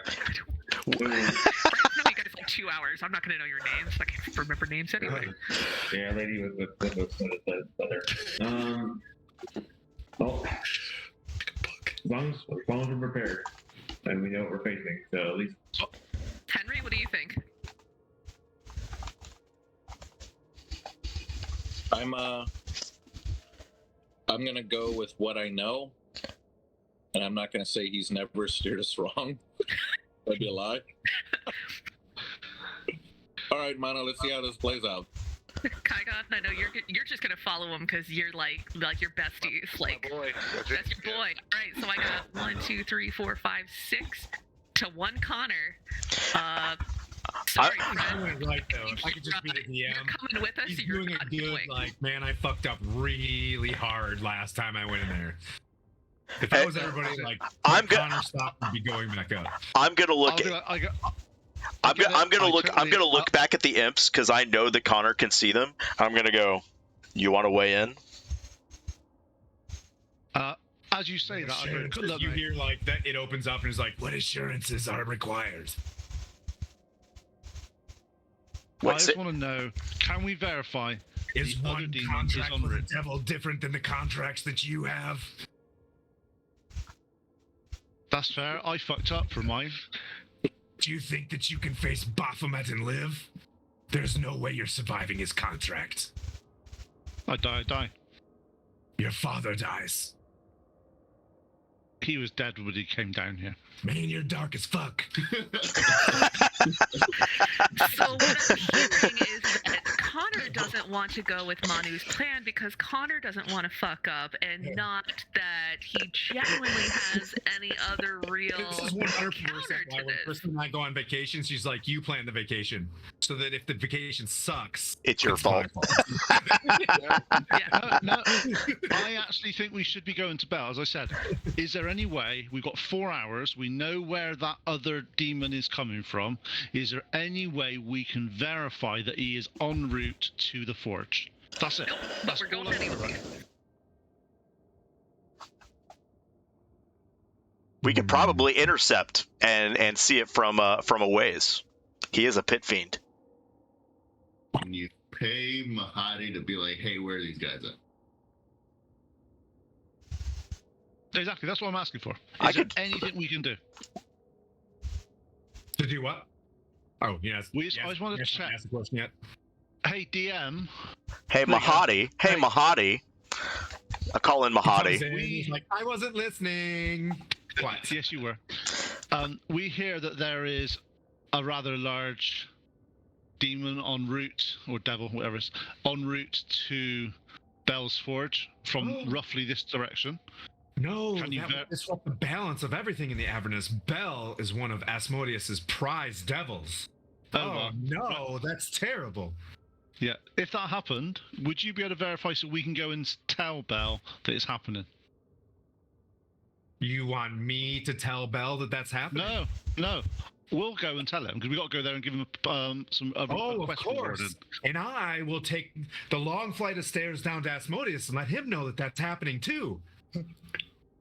No.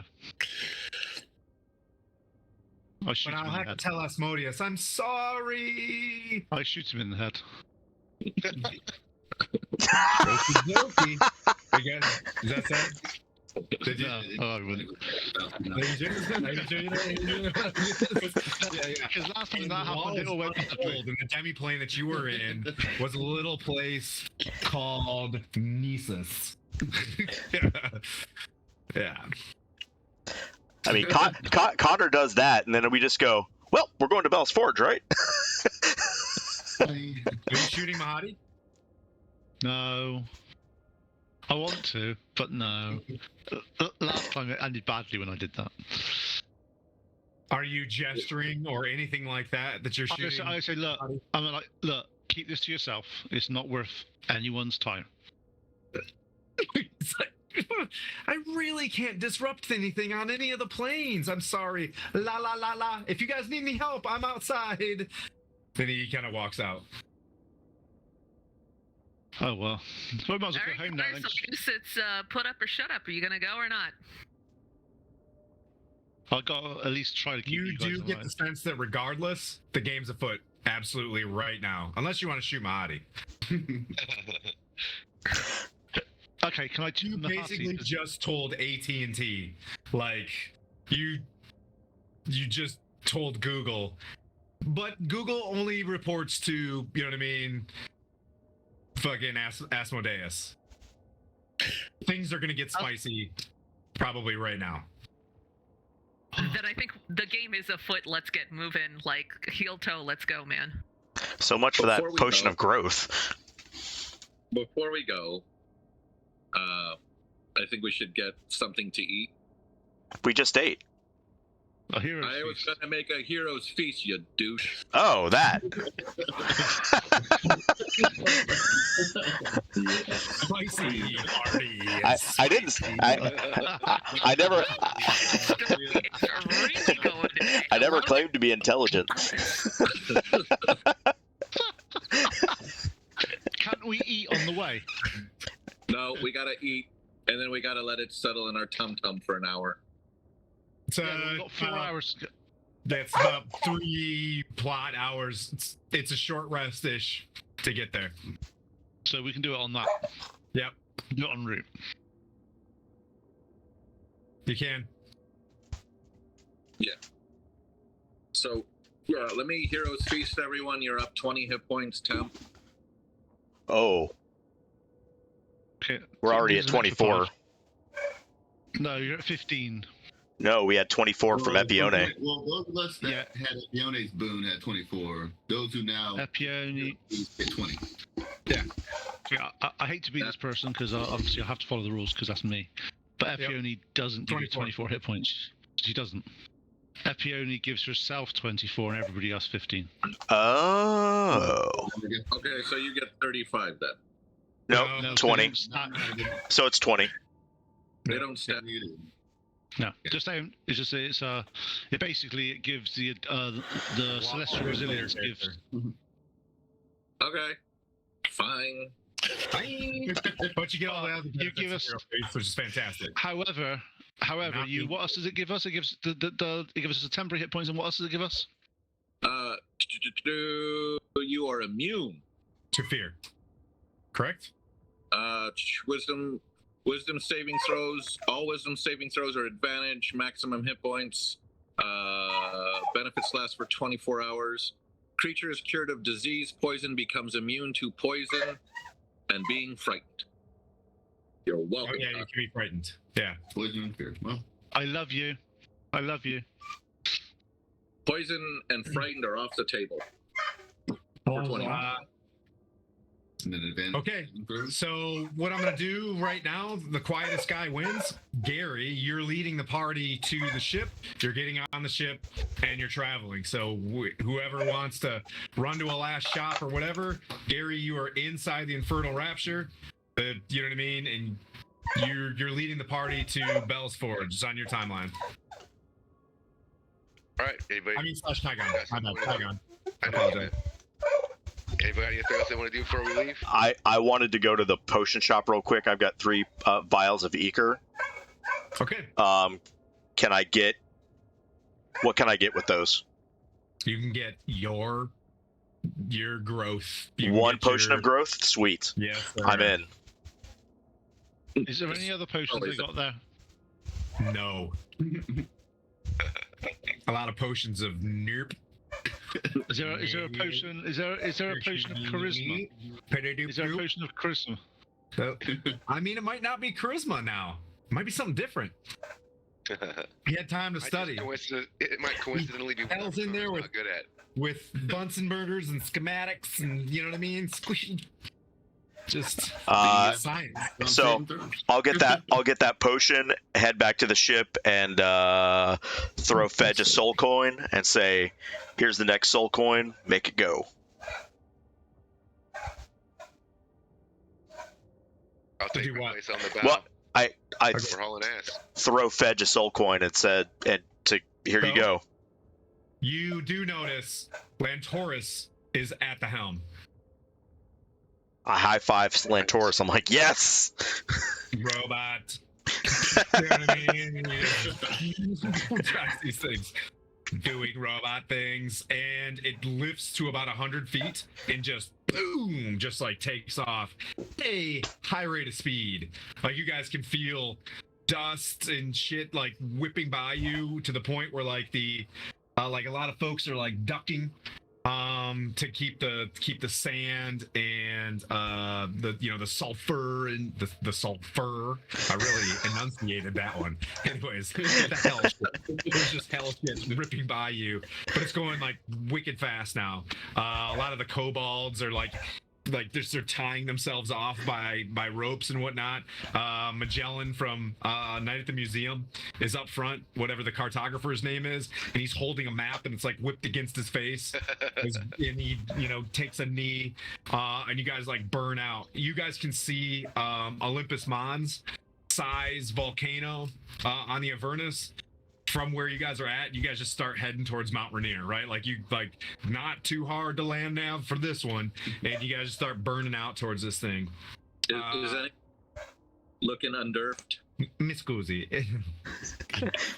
Yeah, so you guys like hit like a weird Avernus like turbulence, and Henry boom flies out the fucking back of the ship.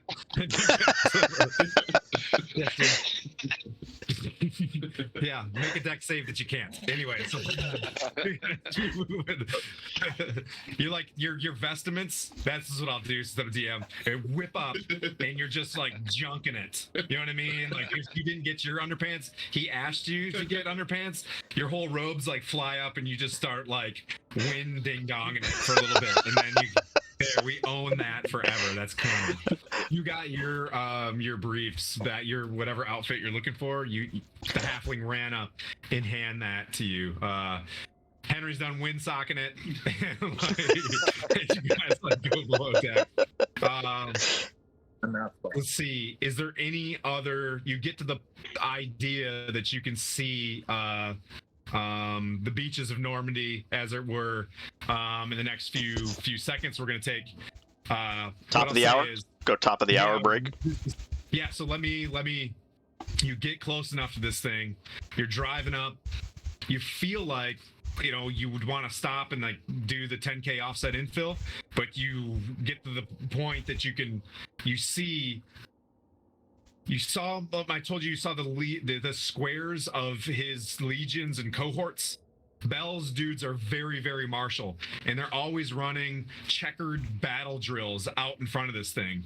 So you get the sense always that if you were to take this thing head on, there's absolutely no way. All of Zariel's manpower is generated by Bell's legions. His are the badass ones. He doesn't own the Ironies armies, but he owns armies of ice devils and shit like that. They fuck. They don't mess around. You get close to this, you see about a cohort-sized group of devils move up to one of the front redoubts, kind of overwhelm it, and move up to the gates. And you see a very significantly large pit fiend, Shumaroth, begin battling the initial horn devils that usually greet you guys. So there is Lantoris, does the steers the space skiff, does the Loki thing and the Asgardian spaceship thing and drives it up to, we will see. Remember how you guys you took the switchback staircase all the way to the top of this thing? Yeah. Here's something. Regardless of this, the two ice devils that have been with you guys the whole time, they pull up to the ramp of this thing. The two ice devils get out and gesture to lead you forward down into Bell's Lair. And that's where we'll take a 10-minute. You guys forgot about those ice devils, didn't you? Yeah. Two ice devils get out of the ship, and they begin to walk you down. They're at the top of the steel staircase, and that's where we'll take a break. Manu, if you got any last parting words. No. If you like Gary Con, watch us or don't. Whatever. We'll be back top of the hour. So 12 minutes. Ciao.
So Connor steps out of the Reichwave, as the hydraulics open from the Reichwave, and the fog comes out, and you guys are about to do your big raid. One of the Ice Devils like, "Hey Connor, that's nice hair, ma'am." Did you say ma'am? I please say you said ma'am. As he says that, I turn to him and go, tight, tight, tight. This is going terribly. We're not going to be friends after today. All right. The passive aggressive Dungeons and Dragons is pretty passive aggressive. Oh, jeez. All right. It's okay. When I say tight, tight, tight, he responds, cool, cool, cool. So it's fine. No doubt. Yeah. He's looking a little unnerved, though.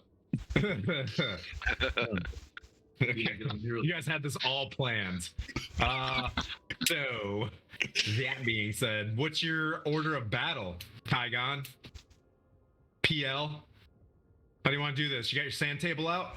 Where's my North Seeking Arrow, dog? What's going on right? Well, this is Manu's thing, so I say we give him the rods, let him initiate contact with Bell, and then see what happens from there. Okay. Yeah, I think I've got the rods in my bag anyway, so we're at the top of the tower, yeah?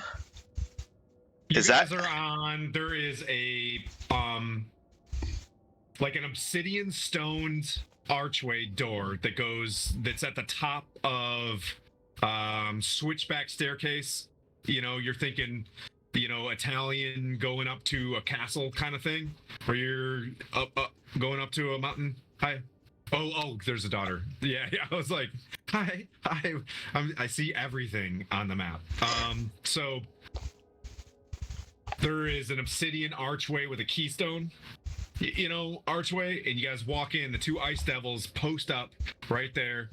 And they turn in to begin to lead you down the stairs.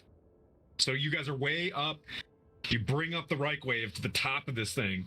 You look down. So this is one of those situations where there's a lot. There's a lot of fortress and citadel at the base of this thing. There are various watchtowers and citadels and barracks below this area, but you guys are significantly far enough up where you feel that you're not going to be reached by legions of mobs.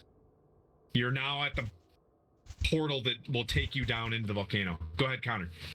Nice there, man. Just obviously on the way over, just to sort of say, bear in mind this obviously going to be very hot down there. If we stay near Manu, we keep fire resistance up. That's going to be really helpful for us. But I know it does cluster us together a bit.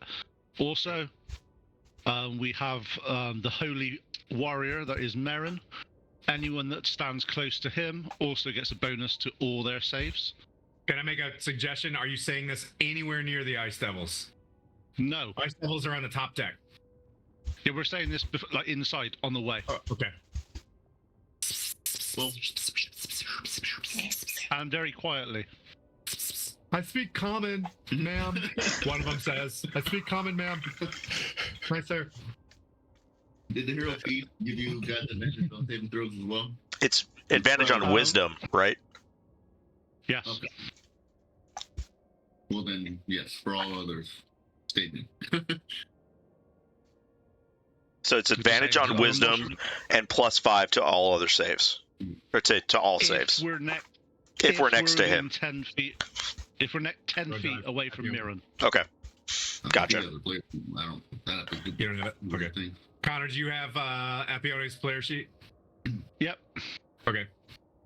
Remember, just so you know, she's hating this. So her overall, she's hating this. Yeah, she's gonna. What I'm playing Apionia. This is that she just wants it overdone with as fast as possible. So she's gonna go for level 12 nukes straight out the bat.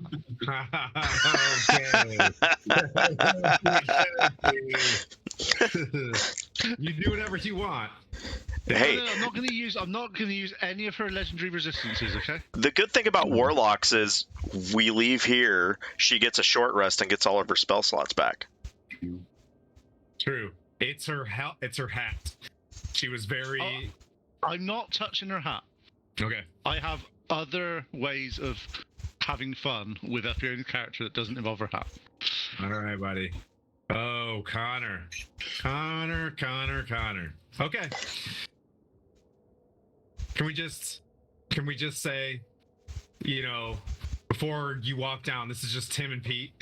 Okay? Friends. All right? Everything's in the rules. Okay? Okay, buddy. And, right, and apparently unearthed arcana. Unpublished rules. Made up rules. Maybe even those. All right. So you guys clinkety clank down the iron steps. It's obvious, right? Like some people are wearing plate mail and stuff, so like tink, tink, tink. You guys start coming down. I got them all lined up there. You guys are allowed to get up to. He's gonna situate you guys. You guys come out to the bottom of the steps. You guys can kind of see a little bit of them. I've got you in role play camera mode on Twitch. Yep. So that you can see you guys. So basically, you'll come out of the bottom of a staircase, and you're looking across, about 2 or 3 football field lengths of a big. It's like the inside. It's not a caldera, right? But it's like a cave, deep with inside of the volcano. Extreme heat. So if you were to stay here an hour, every hour it's like if you stay here for an hour, exhaustion. +5 to the ability, save level exhaustion 2. So the heat is so strong in here. You hear massive banging as you're going down the stairs of the fire giants beating against hellfire weapons. You hear chains being drug around, just various industrial sounds inside this this forge, albeit like factory. Various like explosions of lava flying up, but it's like very martially kept. So when the lava explodes, it falls into a deep trough that descends down into a quenching barrel. You hear and then very well timed, the giant pulls out, a very like hellfire greatsword, something that you'd have to be a large creature even to manage. Down here are where pit fiends receive their weapons. You see humongous molds of various huge or lore contraptions. I told you saw the molds of what the Solar Incendiator was kept, and it's against the walls. You see what looks like a giant or a large Thomas the steam engine off to the side, but he looks like he's a huge dick. You know what I mean? Like a very dickish steam engine off to the side. And it was hanging before from chains, and it was being crafted. It is now seated in a almost like its own pedestal on the lava, and there are like a wall of fire around it in like a vault. Like that is his premier piece of equipment right now. It was being built. It looks finished now. Where it needed a driver, it doesn't seem like it needs that anymore, Connor. As you're using your passive perception, you see the various stations where you guys were kept infernal cages. There are a few actors inside these cages now. You do see 2 or 3 individuals that are now inside these cages that he's got there for various whatever reasons. You can see the map. It looks like it does. You see that the giants have their back to you, and you get to the base of the stairs, and Bell, bellows out, "Why have you returned?" I reach into the bag. We've got the rods, as you requested. And he from a distance, you can see him tapping his fingers. And you didn't telepathically in your mind, he's like, and you don't know what those are used for, Manu. And he telepathically says it to Connor. Why have you returned, Connor? Because I'm with my party. Very well. He takes, he snaps his fingers in one of the ice devils, grabs the rods, and like slowly starts like walking them forward.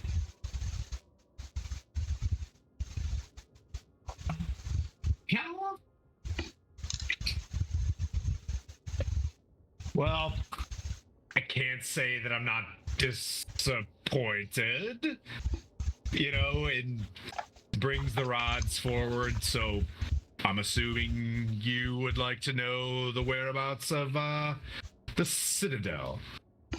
And this is telepathically. Just, I have to say, he can't outwardly speak against Zariel. That was the deal, wasn't it? Absolutely. We're mappy. Okay, it is. What works? What are the? Just out of curiosity, what are those rods for, anyways? He doesn't answer. Fair enough. Are you asking the DM? No, So? that was okay. I was asking him. He doesn't answer. Yeah, but you get the sense that he's kind of disappointed that you didn't take them, and you know what I mean? Like, go off and do your own thing to disrupt stuff, right? It was kind of like one of those, like, oopsie, you found the way to unlock the solar incendiator. Oh no. And then that disrupts Zariel's plans. Anyways. So there we are. So the Ice Devil in like a half plate, I would say, begins like walking forward.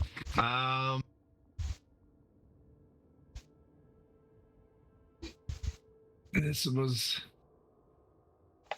Katschichi's moving. That's where the battle is. Boop boop beep boop, ba ba boop boop beep boop. Oh man, I really took some artistic liberties to how this map works. By the way, in case anybody's working, the wrecked flying fortress is supposed to be like in the South Pole, and I made that just north of whatever. Whoopsie poopsie. So if he's like, he grabs Slater. Slater comes up. He whispers something to Slater, and he's like, "My imp will lead you the way." To where? Oh, to the Citadel? Yeah, tight. Yeah. As you say that, Epione pouts. Epione pouts. I'm gonna make her watch this. Yeah. No, she would. She'd scowl at. She scowls at. She would. She'd blast him. You know what I mean? Yeah. Eldritch Blast. Yeah. I don't know how that's not how she does it, but that's how I would do it. I'd be like, hang on. Are you trying to say Spider-Man's a warlock? Yeah, Patron's Wolf. You didn't know that? Interesting. Hey. I just came up with that on the fly. Yeah. I mean, seriously though. With great power comes great responsibility. Yeah.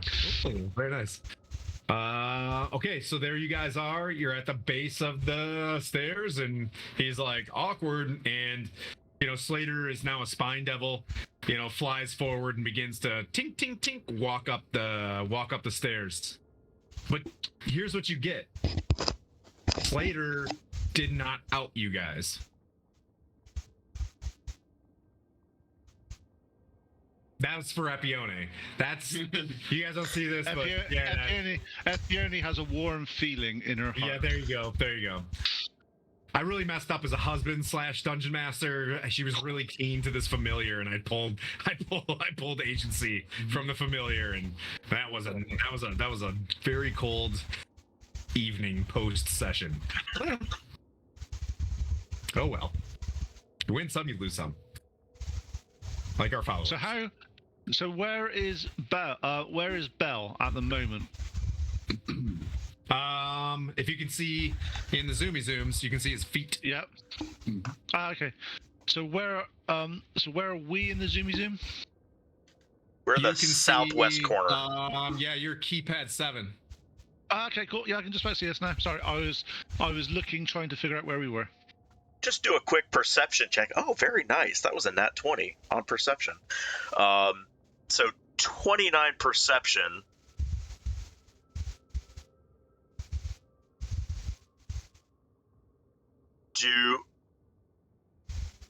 Actually, no, I'm going to use that as an insight check on him. So still a 29. I think you're gonna have to go with what your first one is. Well, I guess perception, insight is a form of perception. Well, they're both plus 9. You can't be like, damn, I rolled a 29. No. Well, I wasn't just like. Climb this ladder? I don't know. Let me see. They're both wisdom. They're both wisdom. Yeah, I got you. I'm just fucking with you. They're both plus 9. I'm just going with. I was just like, what am I trying to look for? No, insight based upon what he just said. What do I get from that with the whole? I'm disappointed in you. I'm disappointed. Yeah, he was hoping you guys would just have gone on your way and disrupted Zariel's plans. Now that you keep coming back to him, you're implicating him more and more as an agent against Zariel, and he's supposed to be his like field marshal. In that case, he should have been more clear. Oh God, it's the dungeon master. But imagine Bell is more clear, but your DM's a dipshit. You know what I mean? Like, just assume that Bell is more brooding and evil and yeah. More evil than Tim? That's not possible. Come on.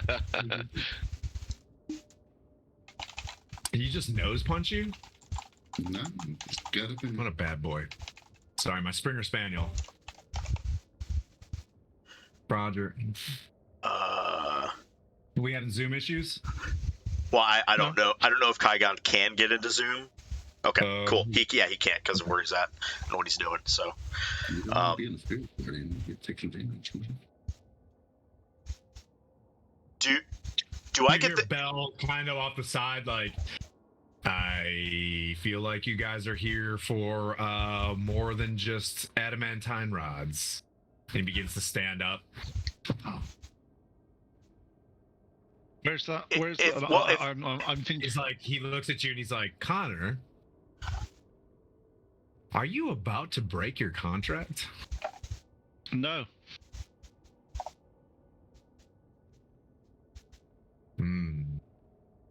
Attacking me is one of those things. Out of character. Where does it say that in the contract? I looked at it. It wasn't one of the clauses that we talked about. It was remember when I was like, and then there's a whole bunch of things underneath there. That would have been an obvious one. It wasn't pointed out, so it's their own fault. God bless your rules lawyering, Connor. Yeah. About to learn today, aren't we? Yeah. And the team enters the find out phase. Yeah. Or actually, should we let Zariel deal with him? Or you said that out loud? Like, if I clearly glean that from what he's saying, like, I just turned to Connor. We could let Zariel deal with him. I'll say it out loud. Enemy of my enemy thing. Starts like the wall starts shaking with like his laughter, right? And he's like, I'm so very disappointed in all of you. I chug a potion of growth. I chug a potion of growth. Only one person could have ruled Avernus and kept law and order. As he's like, as he says that, I say, was that Tiamat? Roll a d20, my dear sweet That's fine. Pete. Fine. As you break your contract and you see it. No. Where did I break? Where did I break the contract? I just talked. I said. Okay, so you're just gonna hold still? Okay. I know. I'm not attacking it. I'm not attacking it. I say to him. Fantastic. All right. I'm waiting for him to break the contract. Nope, you can. Connor, you rule-floating son of a bitch! I love you. 30 your DPS off the map. All right, so fantastic. You can go ahead and stay. Roll initiative. Dun, dun, dun, dun, dun, dun, dun, dun, dun, dun, dun, dun. I don't have my my stuff, so I can't do the fight club. Your loaded dice today. No, you can't do the initiative tracking, is what he's saying. Yeah. Yep. I'll do that for you.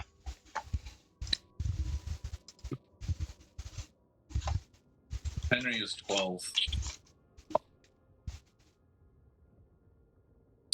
Okay, let's start from the top. Ridiculous dexterity. Connor, what'd you get? 30.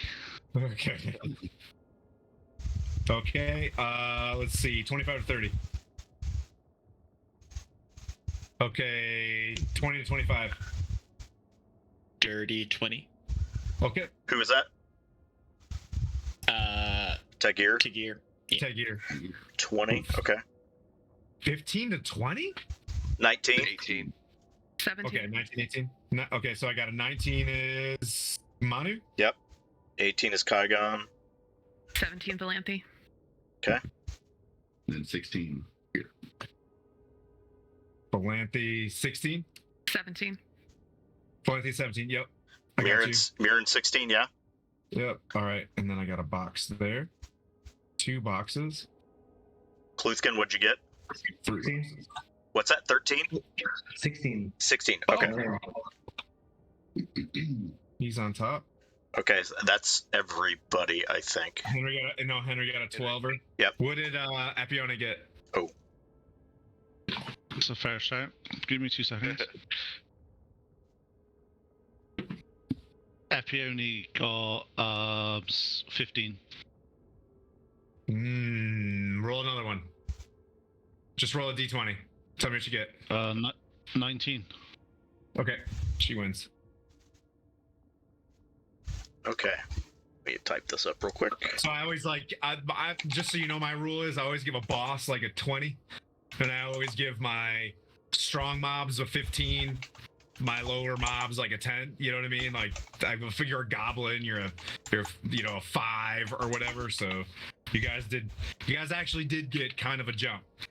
But Connor, you get the sense because you've seen the snapping of his fingers before, and he's beginning to initiate 2 different things at the same time, and go for it. Well, what do you do, buddy? Just heads up, I am not holds next to you. As I said, all language. You can't really kill your guy. Remember, I told you that if you did not complete the contract, what happens? That's fine. Okay, that's fine. Killing him does not complete the contract. I don't have to be a lawyer for this one. I am going to play damage control on every other mob on the field. So I am going to the nearest giant, which is at the bottom of the stairs.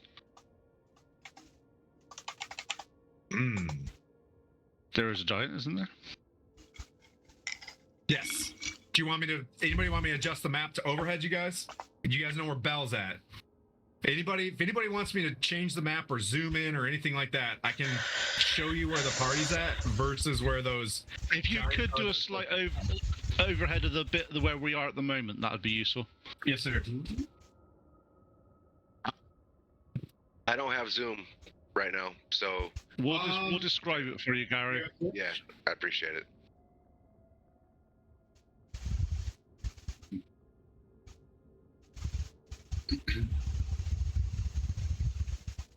So those 3 big things to our right-hand side by the lava, what are they?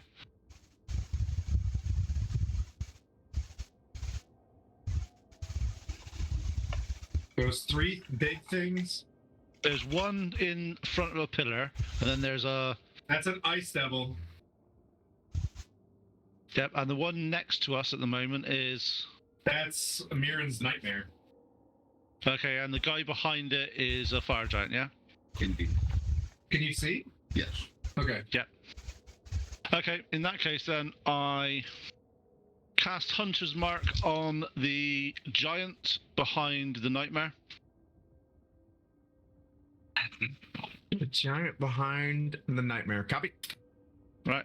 I then attack it, because it's luckily next to the nightmare, which is really useful for me. So, first attack. I'm sharply shooting everything that I can, just to let you know, just before so I'm not doing it. So 32 on my first attack. 32 is a hit. Yeah. Sneak attack, because it's next to the nightmare. Okay. That's a great hunter's mark. I love it. The first time we've used any of those circles in 3 years. Okay, 54 points of damage against him. Ooh. So you just... This is all going down, and you're telepathically being interrogated by Bell, and you just blast a... Yep. Yep. What are you shooting my... What do you shoot... Why? I'm ignoring. I'm just ignoring him. I'm just not even listening to him. Next attack. How long do you think this is gonna last? I keep attacking. So, 28 to hit. Yep, it's a hit. Oh, you're gonna do as much damage as you can before I do this to you. Understood. I get you. I got you. I understand. I get it. 34 points of damage against him. That's okay. My third attack, which is my extra attack because of my Gloomstalker. 28 to hit. A hit. Ooh, 10, 19, 39 points of damage. How's that giant looking? I mean, they're pretty beefy. These are all kings of their, you know what I mean, relative planes. But so you guys came down there, Connor and Manu, all you guys heard was, should we let Zariel deal with this? As everything went internal monologue for a second. And then Connor, just in the middle of the crowd, just reaches out with his hand crossbow and just like stitches up a fire giant that's over Mirren's shoulder. Roll a d20, Connor. Why? Because you're turning into a devil. And it depends on what kind of devil you turn into. Just a flat roll? Yep. 14. Ooh. All right. I have a question though. Why is this say I'm breaking his contract? Are you killing people inside of his? You can roll a persuasion check if you'd like. No, it's not that. I just want to know. You're not breaking his contract. No. You're killing his people inside of his forge. I get attack. The thing is, if it's I can't attack anything associated with Bell, I wouldn't know outside of this forge anything that was associated with Bell, so you'd fail it anyway. So unless he's explicitly listed all the individual people and I know who they are, he can't expect me to know. So that's why I'm not attacking Bell. Because I know he's off the list. What would you reasonably think in this place is fucking with Bell? Touching his war machines, touching his... You know what I mean? In that case, even flipping him a bird in his place would mean nulling the contract. Hence the reason why I said, what are the other clauses in the contract? And you just went, yeah, there's some. Okay. All right. I'm happy to play one. One Of your damage touches the boss. That's fine. And you okay? All right. The contract holds and snaps up because I'm just drinking grape juice and I'm being very kind. That's fine. All right. Also, it means that if Bell breaks the contract, he's at fault, not me. True. So You got a does very this? good dexterity, my friend. That's fine. Does Oh, this? I like it. We'll see. We'll see about that. I doubt that, though. He owns the contract. We'll see. No, I you can't. like that rule. Otherwise, the thing is, if he doesn't, you see, the rules aren't abided by him. No one would ever listen to his rules because they're all in his favor. But he's a devil and he's an asshole. So his contract's pretty terrible. So does this fire giant look anywhere hurt? It looks like you hit him 3 times straight in the neck, and he's grasping at it in pain. So would I say he's bloodied? Yes. Okay, in that case, then I. No, he's not bloody. Okay. All right then. Just checking before I do that, where this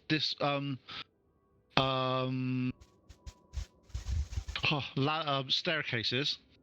Yep. There's another giant that I can't see the other side of it. Is that right? That's right. They're both 2 behind you. Okay. And I stand next to Merrin and go, "Please help me! Don't move." Well, that's right, because you give him the bonuses. What's your bonus reach? 30 feet? 20. This is a 10 feet array, 10 feet around him. 10 feet? Until I hit 18. All right, then. You hear Bell, I see. You're a gamesman. You're a rules lawyer. Connor, I like this.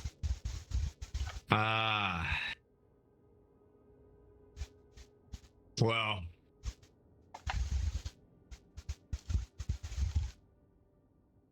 Kygon, make a wisdom save. Advantage. With advantage? Wow, Yeah. He's far. Is he 10 Hero's feet? Feast. Hero's Feast. Yep. Well, Make your wisdom And save. also, is he within 10 feet of Mirren as well? yeah. Yeah. I got 18. Plus 5 with Mirren. He's next to Mirren. 23. 18 plus 5 is 23? Yep. You feel chains reaching up to your arms, pulling you down, and you just grip the hammer of thunderbolts. You stare into the lightning that you used to be afraid of, and the lightning shoots back down your arms and sears off the chains. You are not going to be imprisoned, good sir. And Bell, from the distance, just starts like screaming, and he points at his infernal war machine, and he's just like, "Ignite!" And this thing just goes choo choo.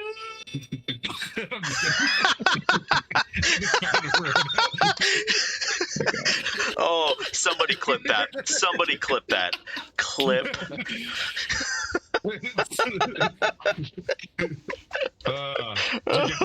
I got it. Yes. It's a very flamboyant machine that's about to take you guys down. It's Thomas. So Thomas lived a bad life in Faerun, you know what I mean? And now he's in hell for being treated. Do. Yeah, there we go. You guys are tubes. Yeah. All right. So that brings up. So he tried to imprison as his turn. He is going to stay in the pool of. Below him is a pool of lava, and he is sitting on a throne that's floating about 20 feet in the air. So, Tagir, everything was going awesome. Things are going great. You have crushing doubt flowing through your body right now. Just deep doubt energy is going through your body. Welcome to the Thunderdome. Welcome. I mean, it's no worse than like getting cleaved in two by Kygon. So rather than let that happen, I'm going to Eldritch Blast that giant that was attacked last round. Okay. 3 bolts this time. Okay. First is dirty 20. Hit. Okay. Where's my D10? That was D12. You can roll all 3 hits if you want, and then add it up. No problem. Second's probably going to miss. That is a 12. 2 hit. Bounces off his plate. And then a 19 to hit. So you aimed, you hit him in the forehead, then you hit him in this gigantic plate, like guard that goes in front of his mouth, and then you hit him in the cheek, and the second time with your accuracy. So you hit 2 hits. Okay. He will take 14. I mean, you always talk me out of it. You always talk me out of it. I could have had it. I could have just been a bad DM. You know what I mean? But I like you too much. Go ahead. You're lawful. I know. 14 points. If it's in the contract, I'm happy for it to happen. We didn't discuss much. There was a lot of wine in Scotch at the time. Things were had. Anyway, so like you bash this thing, and Manu, you're up next. You see his head ripped to the side. 3 force bolts, and then Tagir takes advantage and continues up the side of his face with Eldritch Blast. So super pissed Fire Giant was like, "What the fuck, man? I'm over here working. Union 483. I'm over here banging hammers, and y'all want to fucking shoot me? Yeah, y'all going down, Steve-O. As he finishes, as he's saying that, Uza comes out, and I just fire 5. Unless you had more action. Do you want more action? Yeah. Sorry. Sorry. I'm gonna use my 35 feet of movement to try and get within 10 feet of the creature, and then using Mystic Frenzy, I will do another attack with my rapier as a bonus action. Mystic Frenzy. Okay. Oh wait, no, it's higher because. Hey, thanks for the follow, Helpman Hansa. 22 to hit. That's a hit, sir. With the rapier? Yes. You do like, you know, the rapier. You're like, blast! Got him in his belly. Ooh. So like, it'll be 10 piercing, and because they haven't attacked yet this initiative, they're going to take surprise attack for 2d6 extra. Slash. So 7 more Well done, points. that man. 7 more points.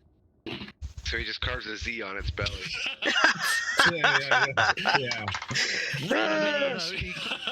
He carves a T for Tagar. A T for Tagar. Yeah, and that'll end my attack.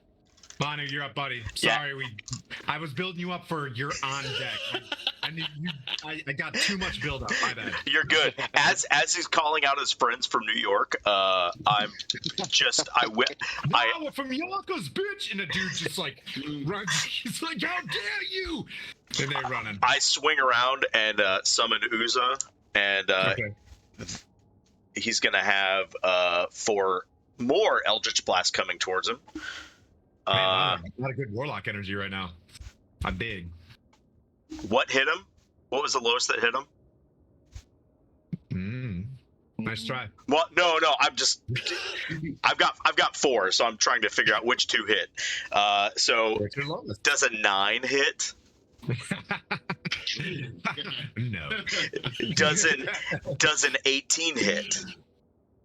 Yes. Then 3 hit.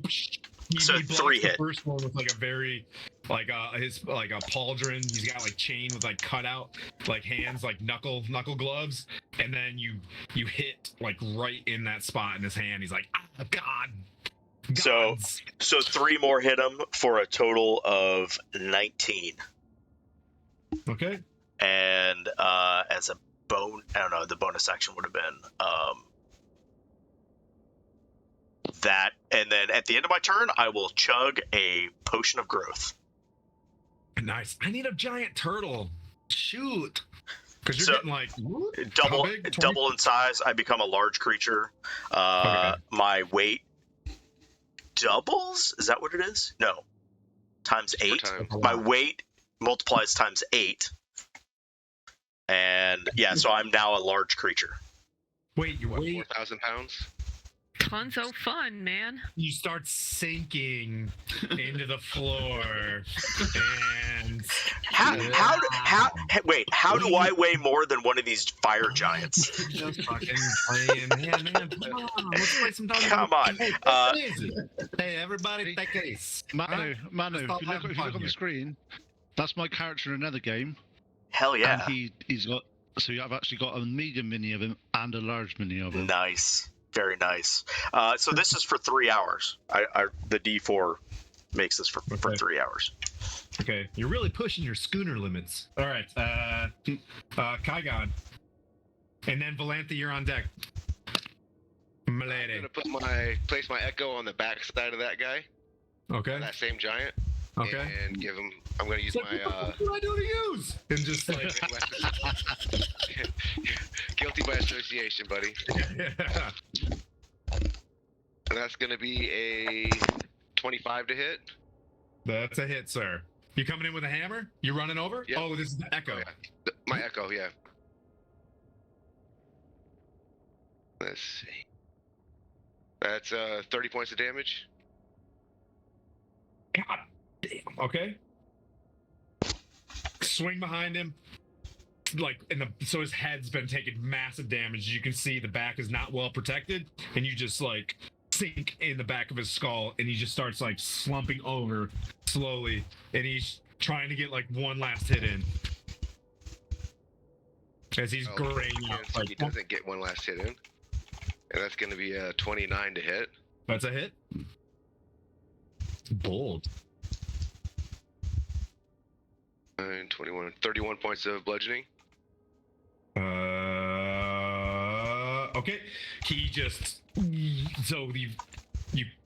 just put a dent in, and then just working in the forest, you've got the same spot every time, just and you just sink it straight in and woo, make a quick deck save to gear. Don't roll one, basically, is what I'm saying. As a giant falls down on top of you. Why would you say that? That's an 11 for 11? Natty 1. Yeah. Oh, no. You got a net one? Yep, no. Because you Oh yeah, put it out there. yeah. You are restrained. You are underneath. You are grappled. You are underneath a fire giant right now. Boom. No damage, but we'll just say because of flavor, this thing just like laid on top of you. You like overextended, you know what I mean, with your rapier, doing all the fancy stuff, and then fuck, boom, this thing landed on top of you. Serves you right, bugbear. Bell is gonna. What did I say I was gonna do? I gotta stick to it. Bell. I still got a little more going on. What's up? I'm going to use my Unleash Incarnation. I'm going to move my Echo over to the next one and give him a whack as well. Okay. Check it off so I don't forget. Sound like you got a little bit of a cold, buddy. Oh man, I'm dying. Down with a sickness. That's 23 to Man flu's really bad, okay? Really, really bad. I feel for you, mate. I feel for you. 28 points of bludgeoning on that guy. On the new. Okay. All right, I gotta start at the chart. Hey, can the DM take a quick physio or a bio break real quick? Yeah. I'll be right back. Make it happen. Like one minute. Only if we can discuss tactics when you're gone. Yeah, absolutely. Please do. Okay, just for like I'm trying to look. So we just knocked down the one guy that's like well, I can't point at it, but looking at the zoom, keypad 7. Yep. So he's out, and I'm guessing up here, keypad 2 behind the spiral staircase. There's another one that I just can't see from line of sight. Correct. Yeah. Yes. Okay, but same thing. It's another one of these giants, right? And then there's one in keypad 9.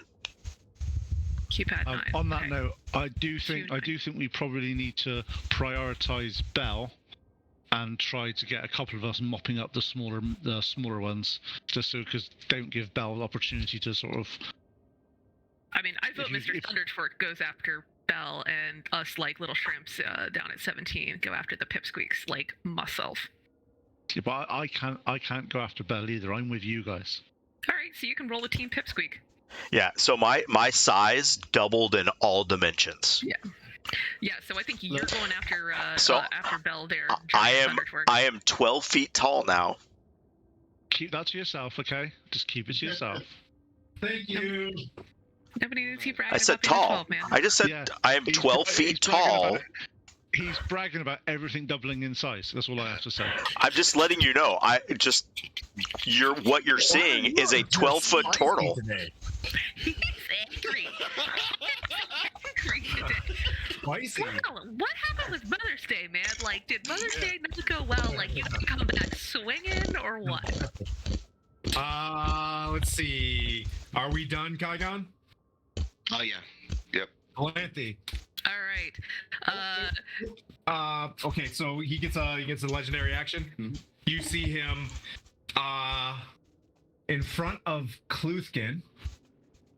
No, just in a like a spiral snow devil or dust devilish tornado whip up spine devil at about 7 feet tall, just leers down at you as Bell uses one of his legendary actions to Which bring you? three Specify which person this spine devils.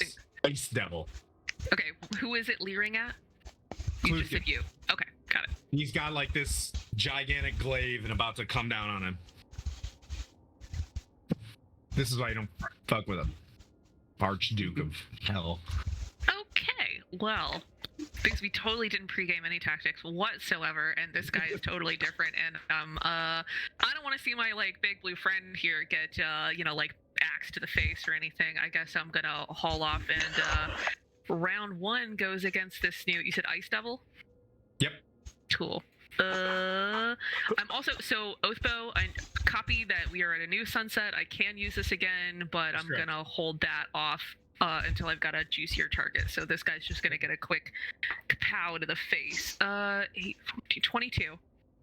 22. That's a hit. 7 + 6, 13 damage, piercing. It's funny you think that we've ever had any strategy going into fights. Is a Round strategy. 2. 11 + 18, 29. I know that's a hit. Okay. Roll better than last time. What's that? 4 + 6, 10 piercing. And is my dear friend the bugbear still underneath the? You see this as you're about to get hit, like an arrow hit from your bro. She gives you like a, Kung Fu Panda, the little glowing, whatever. And then so 2 actions in combat. I guess helping somebody counts as an action as well, correct? You get 2 actions in combat? You get 2. Yeah, action plus bonus action. You get 2 attack. As a bonus action, you get 2 actions. Wait. No. What? Do I get my attack? I get 2 attacks per action. Yep. And a bonus action. And a bonus action.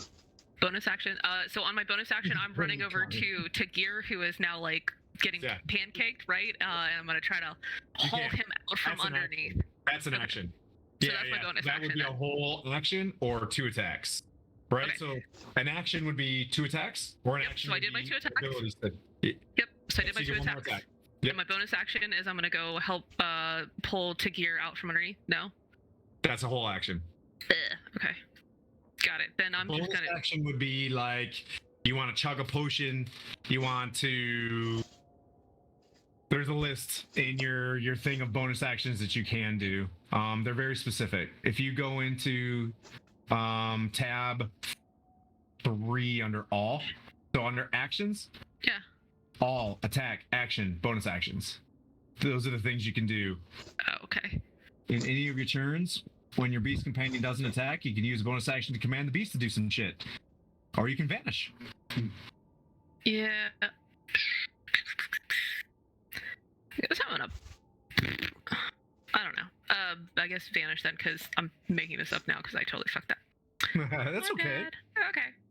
Yeah. So I'm gonna. I like went pew pew, and now I'm gonna hide. Yeah. Try to like not be under its loving gaze as I've just. Did you strike the second? Did you shoot twice though? Yeah. Oh, okay. Alrighty. Because I have 2 attacks per action, right? Yep. Okay. So now I'm hiding. Okay. Yeah, just roll your stealth, just out of curiosity. Why did I just talk so deeply just then? Maybe I'm staying in Bell character. Roll your stealth out of curiosity. Roll that beautiful beat footage. Okay, you roll a 10? Yeah, it's a 10. Yeah. Fantastic. You're super duper hidden. Bell's like, where are you going? Where are you going? Huh? Yeah, sneaky sneaks. I see you. Yeah. Mirren and then Kluthkin. So Mirren, you're up. All right. And Kluthkin's on deck. As a bonus action, I'm gonna cast Shields of Faith. Well, I'm gonna mount the Nightmare first, and then I will cast Shields of Faith, so that applies to both of us. Okay. So class test. All right, so that's bonus action as an action. Then I will then cast level 5 Spirit Guardians, which will apply to both me and the Nightmare. I forgot about them shits. So Level 5 Spirit Guardians? Yep. To both myself and the Nightmare again.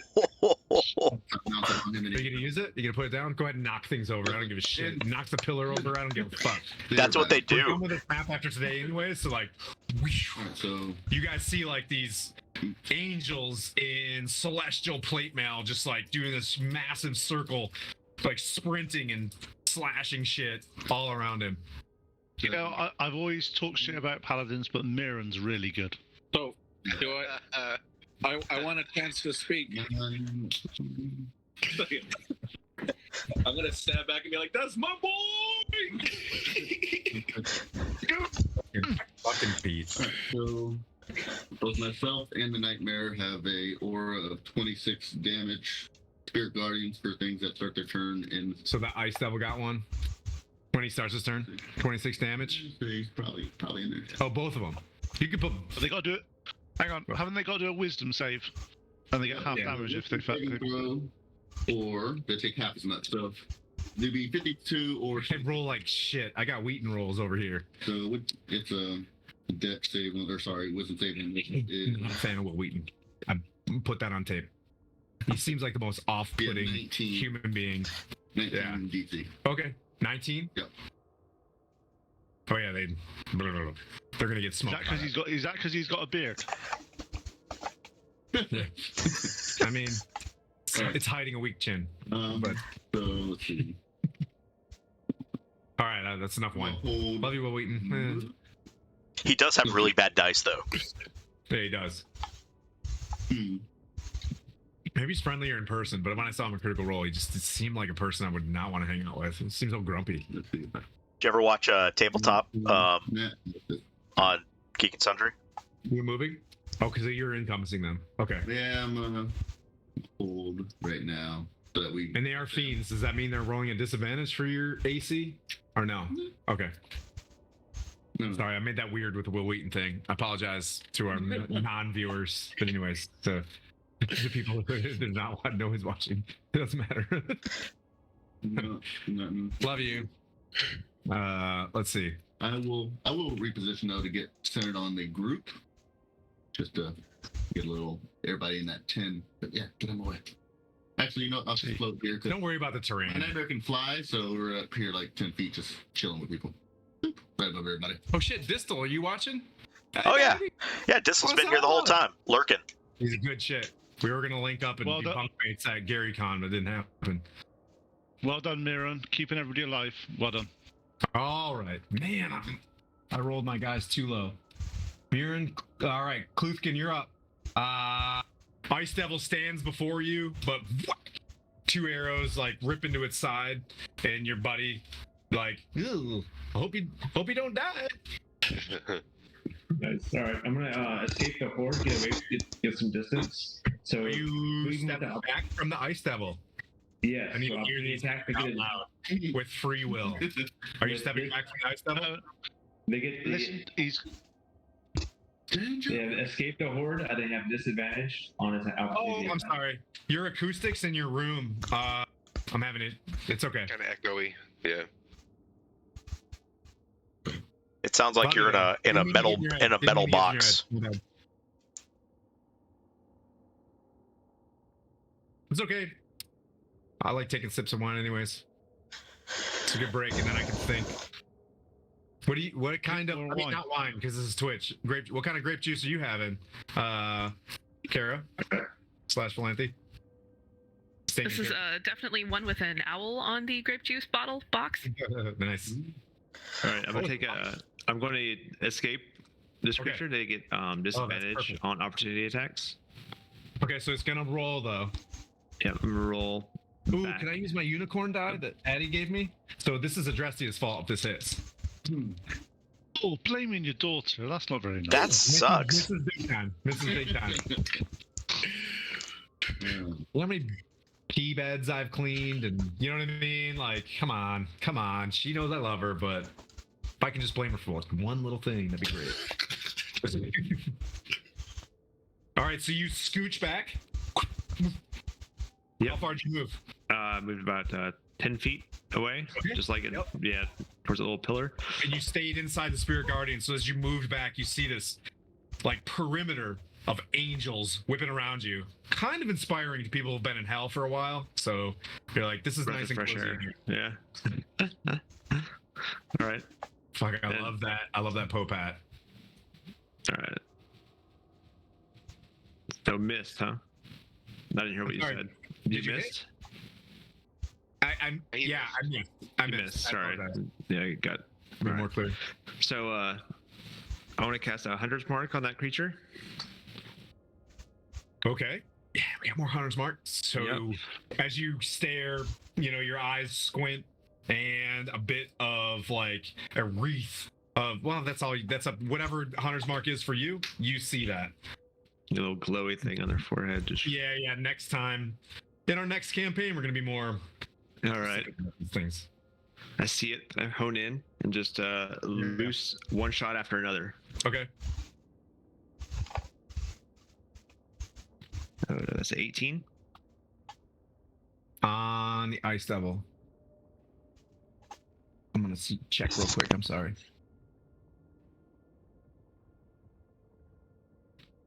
Hits. Hey, D&D Beyond didn't crash today, by the way. Yeah, it's not gonna 21. That's a good point. Both hits. Maybe you are listening, Mr. Perkins. All right, first one hits for 14, piercing. Okay.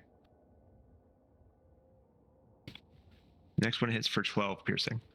All right, so you see that it's got like a breastplate, but it's smaller and it's up close to, like it's high on his pectorals, and you just hit him twice in the belly. He's got 2 arrows off to his on his right flank from Valanthe, and then 2 straight in his chest. Great. Or his belly, his tum-tums. Give Valanthe like a nod, like good war stuff, bro. And that brings up Epione. Okay. Yes, it should be fun. Epione casts a spell that she's never cast before. Oh, okay. A new one. Okay. You're gonna do. Oh shit! I gotta go get this mini for this, don't I? I don't know. Is it a 10-foot radius? I presume. No, different one. Okay. She starts there. She starts to concentrate, calling on her goodness. She sort of gets up. She sort of hovers, arms outstretched, and she calls upon her internal power to cast Blade of Disaster. Yeah, that's what I was gonna say. Is that 10 or 20? You create a blade-shaped planar rift about 3 feet long in an occupied space that I can see within range. The blade lasts for the duration, so up to a minute. And when I cast this spell, basically every round I can attack 2 creatures within 5 feet of the blade. So it's a standard medium creature that can attack things next to it.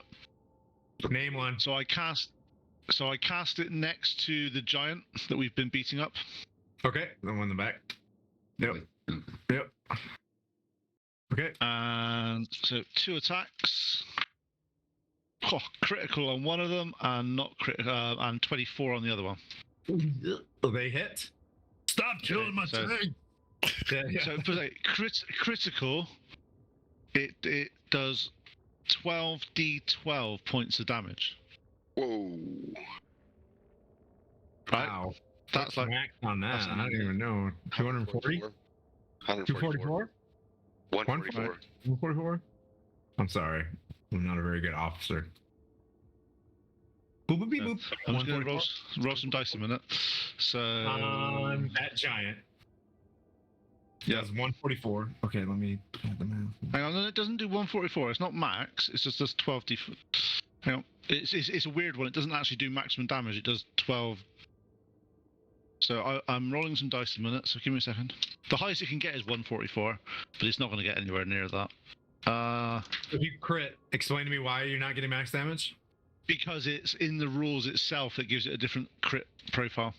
In the spell? Basically, in the spell. The spell normally does 4d12, but for critical it does 12d12. You had me at raw, baby. So basically it's just done 86 points of damage to it. 86 points of damage to it.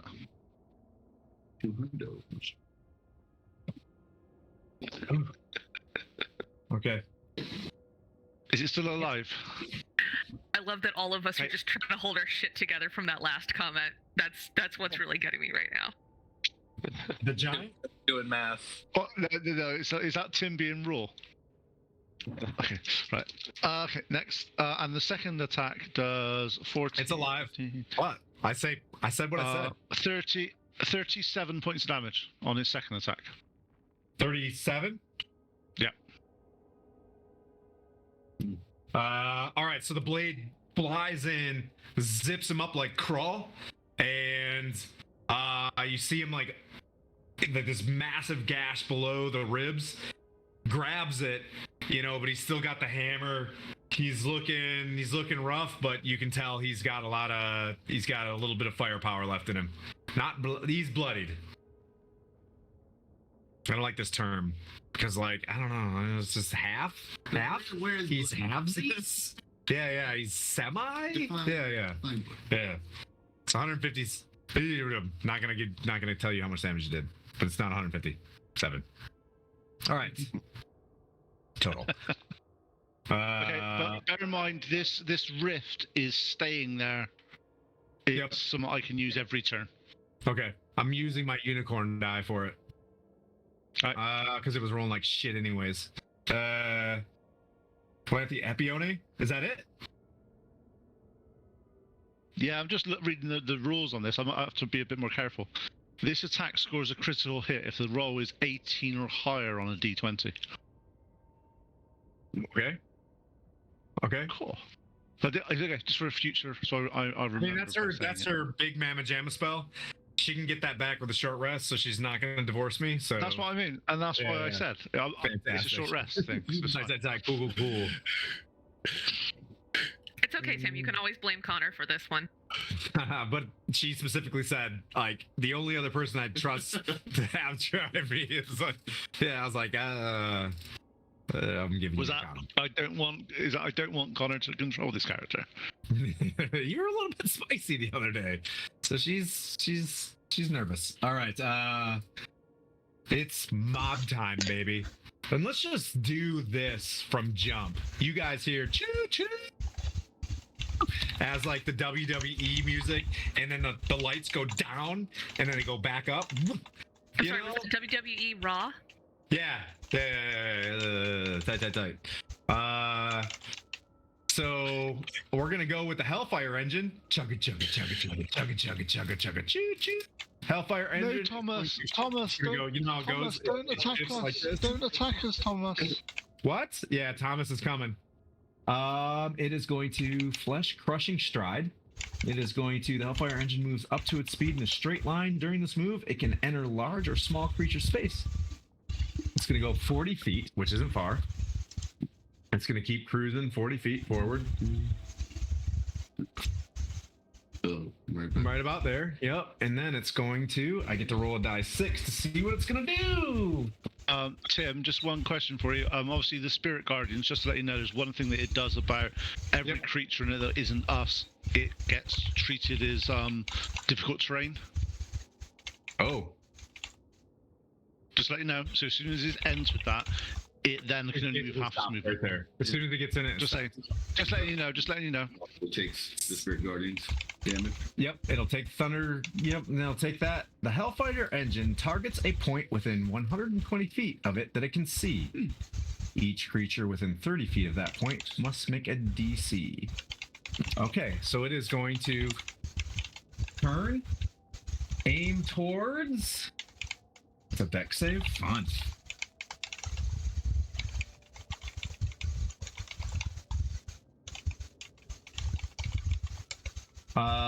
It's going to aim towards. It's going to aim towards Mirren.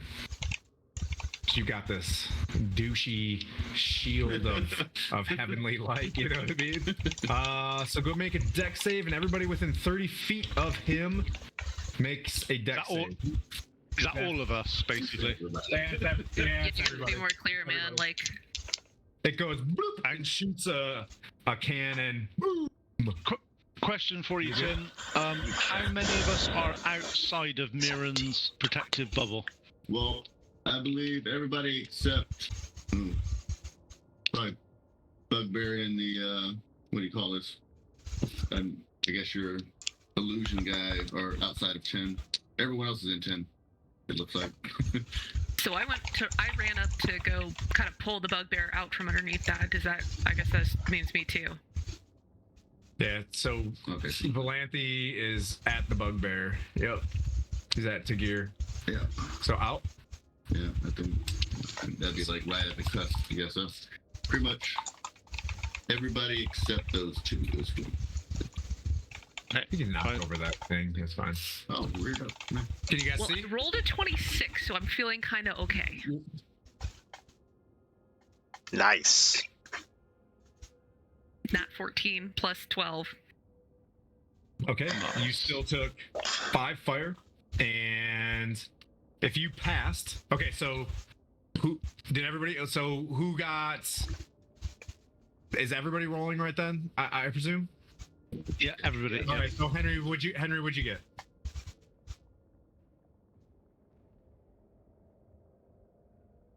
$19. Okay. Max damage. You got max damage, Henry. Connor. Tim, the other thing we need to make sure of is it fire damage. Fire and acid. So basically, we have to split that damage. When we get to the damage, we'll negotiate who can get hit with what. Kaigon. 19. Okay. Max damage. Connor, what'd you get? 28. Half damage. Manu. 23. No damage. No damage. Manu. 23. Half. Valenthe. You're muted. 26. Half damage. Kluthkin. 29. Half damage. Tagir. 30-20. Half damage. All right. So. And sorry, Epione got 25. Half damage. What's 2 die 10, 4 die 8. 2 die 10, 4 die 8.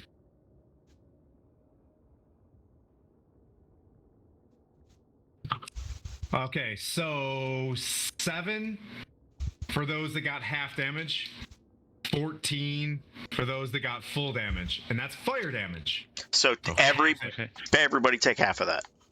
Yep. Apione gets 0 fire damage. Yep. And is this, sorry, make sure I got this because we're marking things with the extra points. So is that coming off my temp HP? Yes. Yes. Okay. So half of half, right? 3. Yep. It's 3. 3. Yep. So cool. Got it. Thank you. Sorry, math are hard. You gave people resistance with your fire aura thingy, right? Yes, correct. If you're within 10 feet of me. Is resistance. No, resistance is resistance. It can't become immunity. Yeah.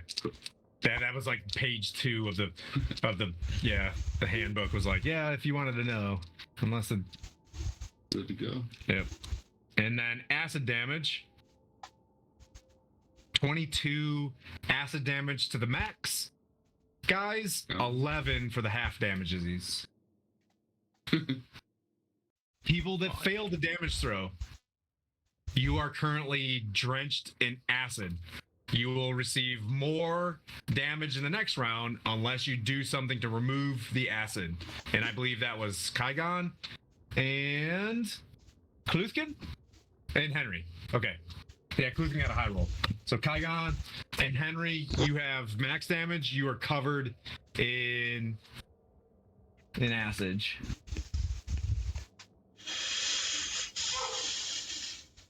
Ugh. I just messed up. That's okay. You guys got the bone melt sprayer. The next one will be the cannon. That was the bone melt sprayer. I read the wrong damage on the wrong thing, so it didn't make a cannon sound. It made a bone melter sprayer sound. Whoa. What's that? What's the sound? What's the sound of that?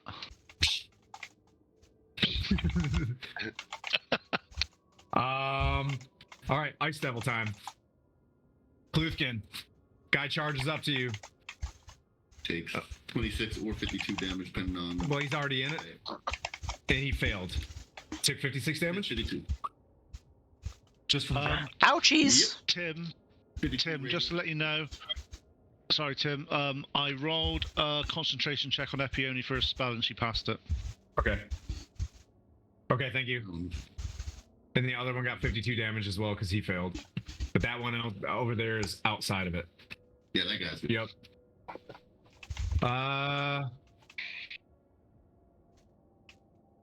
Fuck it. I'm gonna hit Kygon and I'm gonna hit Kluthkin. All right, Kluthkin, you're within melee range. I got so many dice in here. Hey, I'll shout to Manu in the downtime of DM thinking. Where the f is our distraction? It's keeping the legions from. He's outside. He's outside right now. Does a 17 hit, Kluthkin? It does. Yep. Okay. Oops. So 3 hits. You get bit. You get bit for. Actually, I turn and look down from 12 feet. Like they're outside. So you take 9 piercing damage. And 11 cold damage from a bite it just like freezes your clavicle like area, just like right in here. He bites you and like a big frozen wound shows up. It's gonna slash at you with its claws.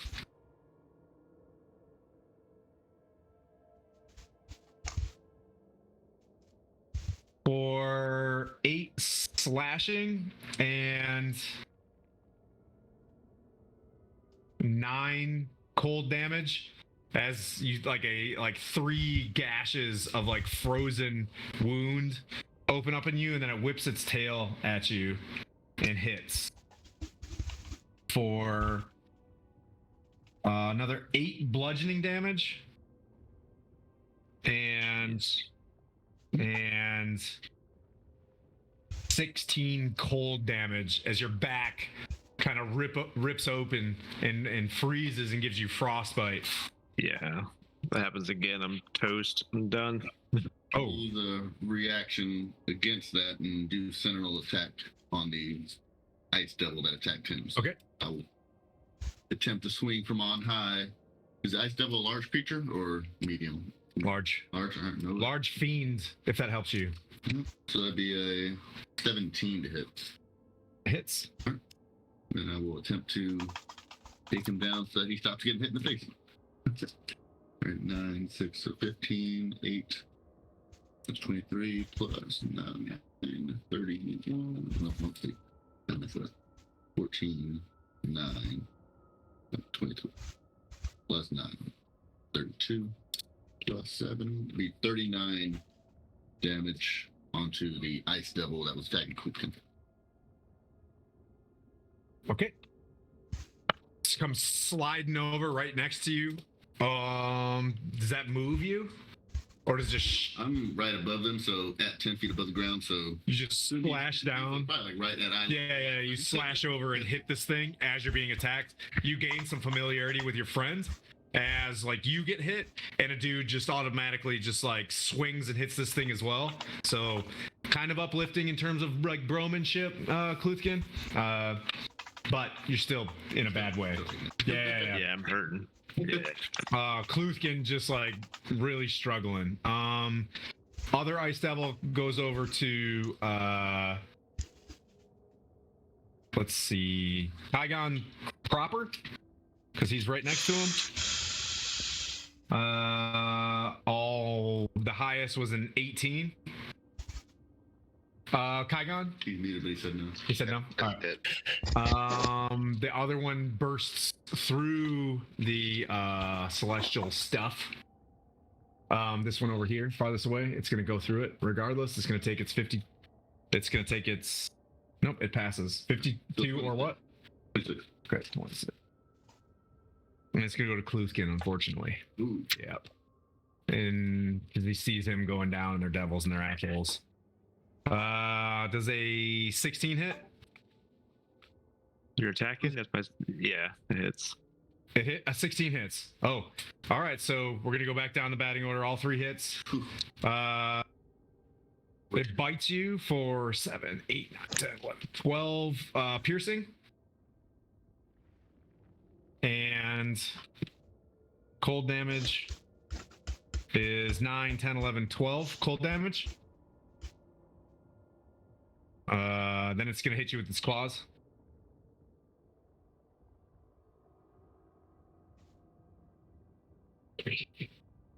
That's 8 slashing and 11 cold damage as it's, hits you, and then it freezes and cauterizes with the amount of cold damage that goes through it, and then it hits you with its tail for 12 bludgeoning.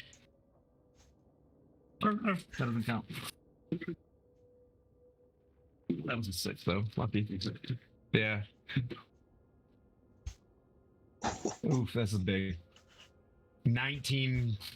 I'm sorry. 14 cold damage. All right, and I have to do death saves now. Okay. I'm out. Kluthkin just gets hit with a tail, and falls. Let's see. Fire Giant time. Fire Giant turns around and is gonna go attack Kygon. It's going to throw a rock. It's gonna throw one of those barrels at it. Does a 23 hit? Yep.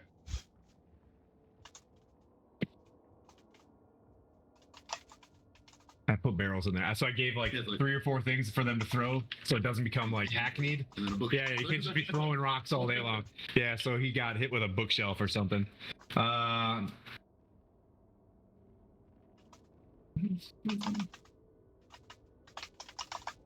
30 bludgeoning damage. Okay. The other one turns, chucks a barrel at... Who do I see first? Henry? Let's see if it hits. 18 does a 29 hit. Henry. Barely. Just about. Barely. Oh, it's 40 then.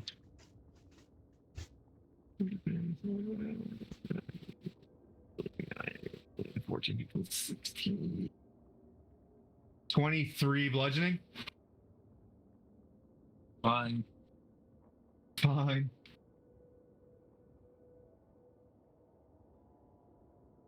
Here. Throwing cage. Yeah. It's got 20. What a jerk. check down here, wasn't there? There's a couple shells and 5, 10, 15, 20, weapons 25, rack. 30, 35. They can't run that far. And it's not going to go stand in the fire because he's smarter than that. before Manu starts pushing and pulling people into fire. All right, let's see. That's everybody. Henry. My turn? Yeah. So, as a bonus action, I call upon my spiritual weapon. If you could, please bring out the mace. Yes, sir. It's in my special spot. I also look at my friend Mirren. And I also cast Spirit Guardians. Oh, motherfucker. Oh my god. Guess who learned some cool tricks? I see this, I'm like, I need to get the F out of this ring. Oh, that's a true statement. Does it not hit Manu? The one that's No. Yeah. one that's like right there in the corner. Which part? You get to choose. What part? Okay, as long as you are back. Yes, by 5 o'clock, please. Kluthlin's out. So that's your action? Yeah, Spirit Guardians is my action. I My bonus action is spiritual. But it doubles the damage, correct? No, it's individual saves, individual damages. Yeah. Oof. Well, Don't forget, that's quite the microwave of devils right there. 3 rings of again, because my book, all my spells cast a level higher. Yep. So What level? Yeah. So Spirit Guardians is hitting at 8d8, and Spiritual Weapon is hitting at 3d8 plus 7. Okay. Get to work, buddy. Do that beautiful bean footage. Who's dying? So Spiritual Weapon's got to be within 20 feet of me. Yep, we got it. We got the ring on you. Okay, I don't know. Hold on, There's let me go grab 3 ice devils in there and a hellfire engine. It took the 22. You said 26. 26 or 5-2. Yeah. Okay, so for the Spiritual Weapon, it's gonna go at the vehicle. Okay. Choo choo. Okay. And that is 32 damage to the vehicle. Did you roll a hit? Where'd you roll a hit? Oh, sure. Yeah, Sorry. easy, Tiger. Yeah, my Easy, bad. Tiger. It's just a plus 15 to hit. So does 25 hit? Yeah, it does. But I just want you to do the work. Like the block. Yeah. Okay. So 32 damage. Yeah. 32 damage to the vehicle, and for Spirit Guardians, also going to attack the vehicle. What It says attack, save, wisdom saving throw of 21. Does a vehicle get a wisdom saving throw? Well, they do when they start their turn or enter for the first time. Yep. So those don't take effect till later. Yep, so it's already inside the whirling shit show of Jesus energy that's just like flying around them. It's like, the power of Christ compels you! And these things are getting wrecked. Yeah. I love it. Okay, just roll damage then? So you roll your dice and it's either... You already did the 32 for the... Oh. For the... Yeah, so you roll your damage and then give me your DC. So DC is... It gets It's rolled 20, wisdom of 21. Yeah, to Okay. see if it takes half a full. 21, you said? Yeah. Okay. Thanks, buddy. And then what's your damage? Roll your 8d8. 15. 8. Kluthkin's got skull and crossbones on his thing. 44. I love the healer's just so like almost like neutral good, chaotic, evil goodish. You know what I mean? Like he's just like. Anyways, we're fighting right now. The dude's just dead right now. All bets are off. Best We're cleric fighting. ever. Yeah. All right. In all fairness, I did die to this guy. What was your damage? I'm sorry. 45. 45 or 22. Yes. Okay.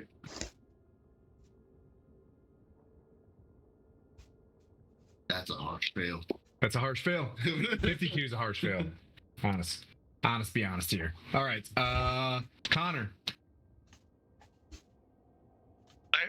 How is that? You've got one more chance to change your behavior. I'm ignoring him. Right.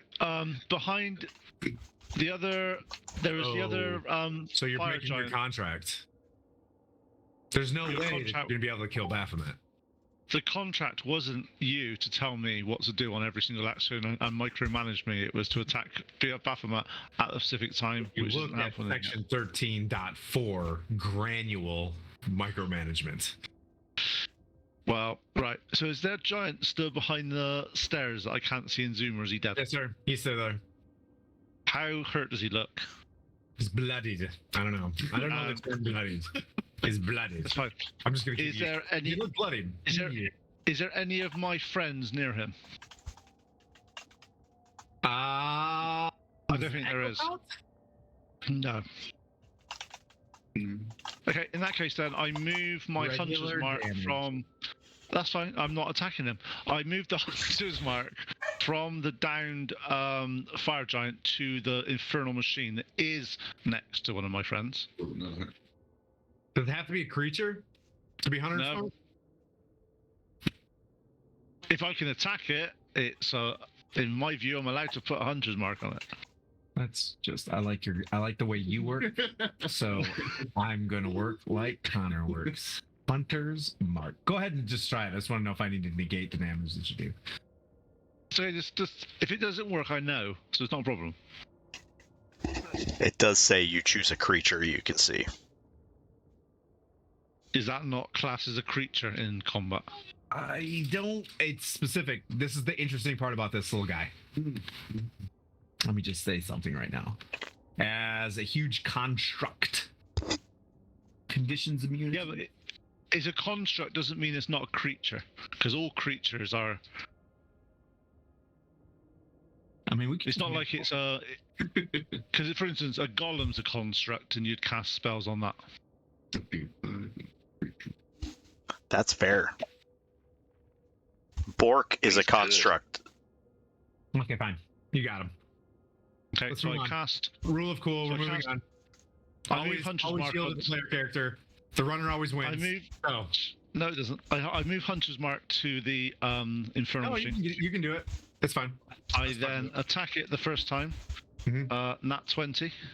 So On the Hellfire engine? Ooh. So you see this like pipe that looks, and it's got like a bag of like hydraulics or whatever in it, and it's exposed, and you aim for the weird hydraulics bag. It looks important. Okay, cool. 2 secs. My computer's being slow. It's because you cheat. Jesus knows. Okay, that's 86 points of damage on the first attack. Hellfire engine. No. All right. Second attack. 29 to hit. Actually, sorry, 2 secs. It's an extra 11 damage to that because of Hunter's Mark. Math I'm doing right now, Connor. That's crazy. I'm over here, boop, boop, boop, just trying to do math, and you're just throwing 5e at me. All right. I'm caught up. I was spinning. Like this, the wheel was still spinning. Now I'm done. Okay, so that's what, did you add? You can't put. Did you add the extra 11? Did you add the extra 11 damage? Yes. Okay, cool. Second attack was 29, which hits, and that is 37 points of damage. Because I feel that this constructy thing's a bit of a pain in the ass and it needs to go, I action surge, so I get to attack it twice more. Use them beautiful spell slots. I want to see that clicked in the old D&D Beyond this evening when I review it. Right. Nah. 32 to hit. Chippy. That hits. Chippy. 15, 35 points of damage. 35? Yep, second attack. Oh, that might not work. Does 22 hit? Ooh. One sec. We're getting lower. But we are. No, I think, yep, that still hits. This is a level 10 objective. I know. I'm just making sure. Yeah. Oddly enough, it was a level 10 objective. I think 33 points of damage. 33 points of damage. Oof. Is that upset this war machine a little bit? Shit's falling off it like crazy. Yeah. Hubcaps coming like way off it. Is Bell's turn yet? Are we ready? Are we ready? Who's ready? Yeah, buddy! Hey, Kaigon. I gotta come in with I need a deck save. Real quick. All right. +5. +5. All right. That's 19 plus 4 is 23 plus 5, 28. That's a pass. You'll take half damage on this. All right. Kaigon, I need a deck save. What's he casting? Yeah. I'm gonna need a deck save. Everybody within 40 feet of him, gonna need a deck save also. 23. Oh, that's good. 23? That's a pass. Half damage. Is this a spell or magical? It's a meteor crashing from the sky. Did he cast a spell to make it happen? Okay. On that note, Tim, I look up and say, "Contract's null and void. You've just attacked me." Fantastic, he says. Okay. So everyone within 10 gets. But you're within 40 still? just out of curiosity? Yeah. Okay. It's null and void. Did you? Okay, second one you passed, half damage? So 2 half damages. And then I'll get around to everybody else. Kaigon, make a deck save. God.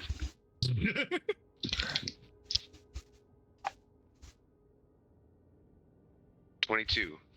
Ah, that's a max damage. That one's gonna hurt. You save that one. That's a receipt. That's an IOU. All right. Tagir, make a deck save. 11.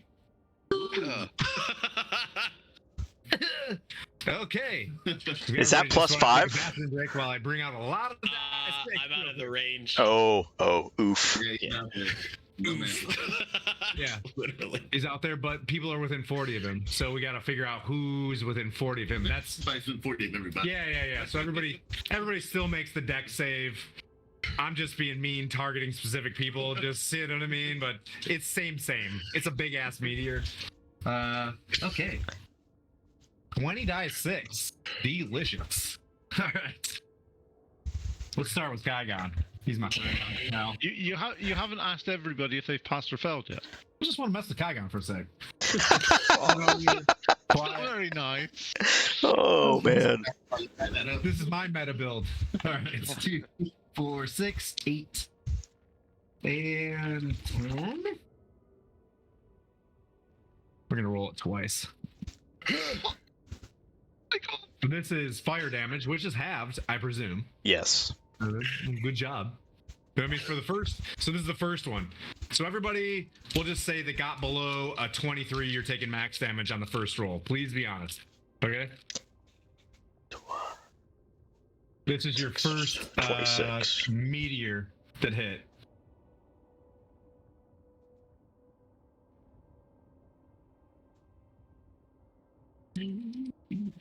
That's big.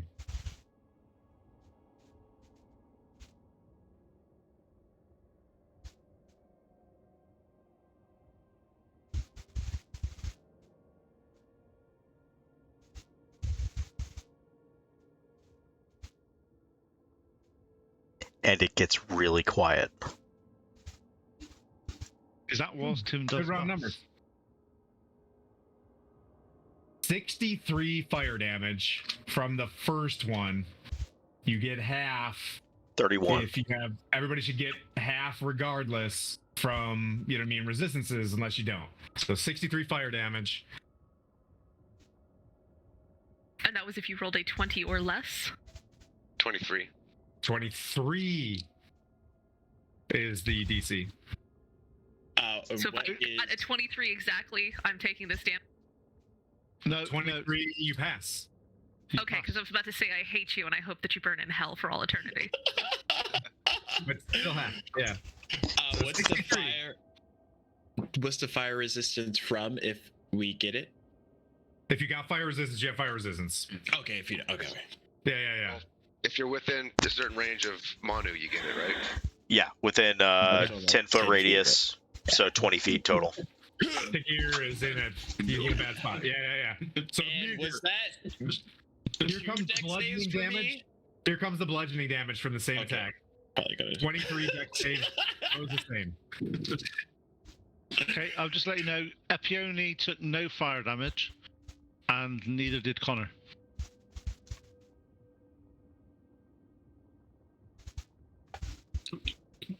Actually, if I pass the dex save, I take half damage, and then the fire damage, I take half of that, so I take half of the half. So you take quarter. Yeah, quarter. So I'll add back 15.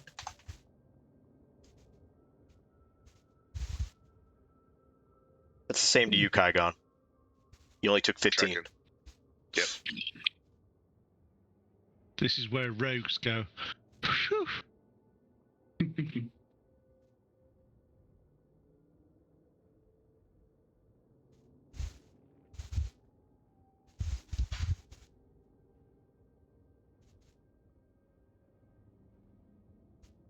Mm.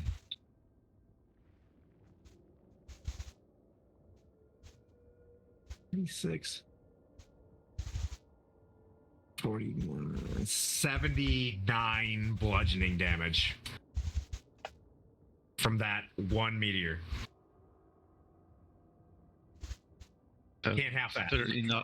I heard 39 raging in this party. Can't have that one. How's everybody doing? Can someone who's able to edit hit points on Epione take off 39 hit points, please? 79? 39. Oh, okay. 39. I got her. I can nail it. Right. Oh wait, no, I still no. take half of that because it's still a dex save, and I still take half damage because I passed it. Yep. So add back Here 39. comes meteor number 2. Look at Kara's face. If everybody just screenshot Kara's face real quick. Mistakes were made. Fuck around and find out. All right. So this is the second. Kaigon, you go, woo, I'm going to dodge this meteor, but it still hurts. You know what I mean? It's a big meteor. All right. Fun times. Was I in the first one? I need to roll for that, too. I went to the bathroom for the first one. What did I miss? So I can get in there and get the damage. You roll 4 dex saves. Ooh, okay. 23 is a save. 4 dex. Oh, you don't know? Did anybody remember what that fire and bludgeoning was? 63, 79, yep. 63 and 79. 63 is fire? Yep. Yeah. So, It's halved if you're close to Manu. Halved if you're close to Manu. 30. already got resistance from my 4 sheet. So 21 plus 5 plus 26. So pass on that. And 19 plus 5 plus 29. So happy passes. Okay.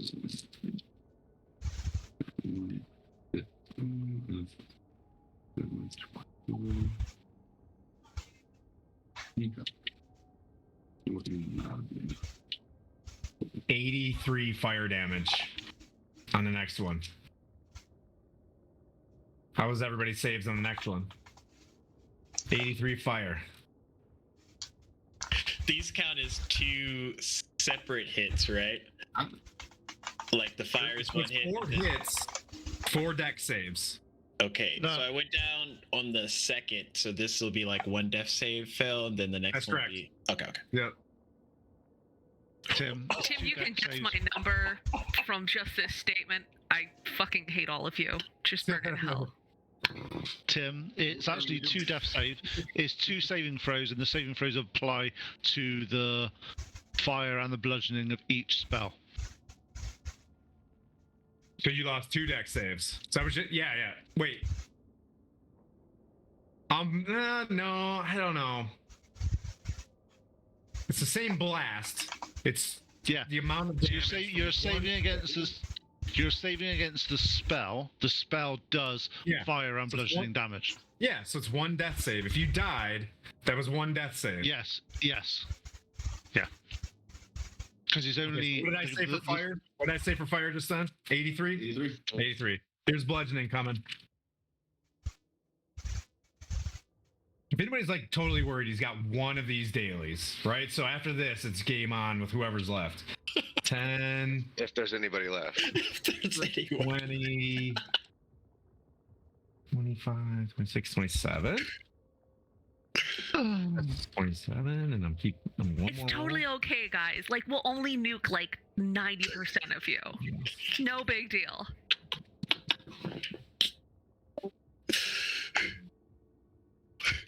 Who needs damage? Damage is overrated. It's fine. Hit points. Who needs them?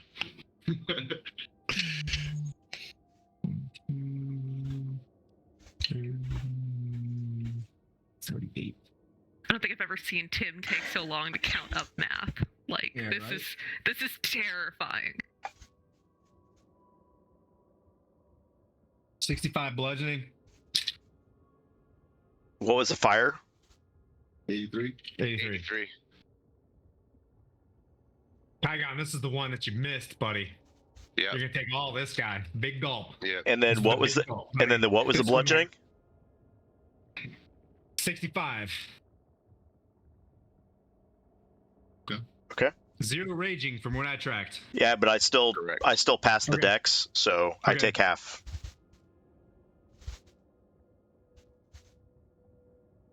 Okay, someone needs to be able to take off 78 hit points from Epione.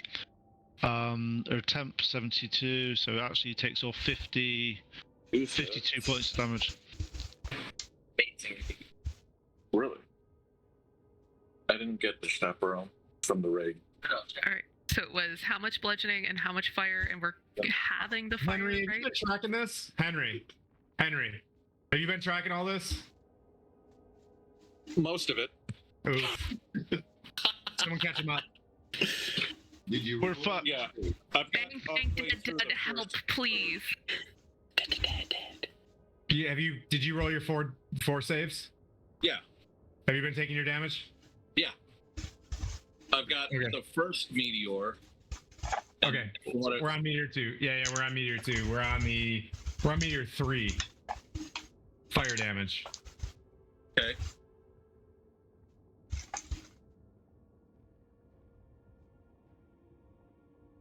And if you pass the throw, it was half. Yeah.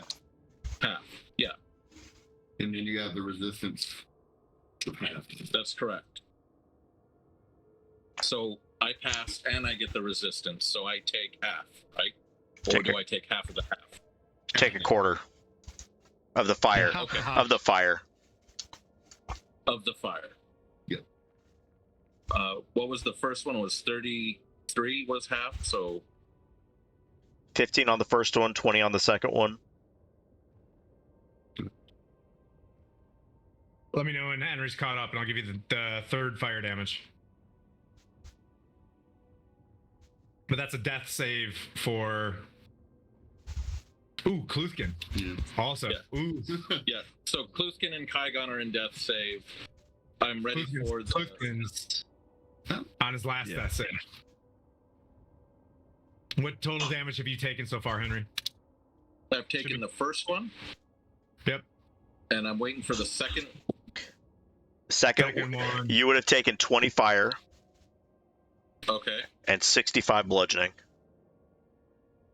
And 65. Okay, I'm still in the game. All right. Second meteor hits Kygon straight to the chest. 58 fire. This is the third? This is number 3. I'm sorry. Third meteor hits him. How much? 58 fire.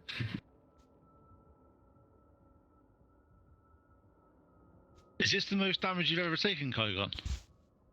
Oh, yes. Welcome to my life. It's a nice place to be. I don't believe you.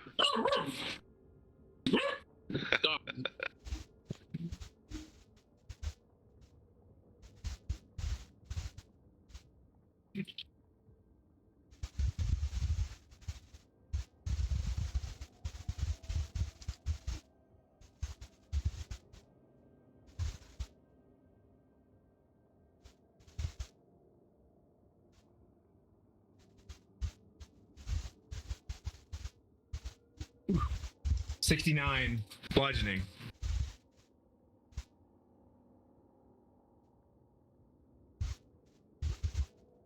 How you doing, Henry?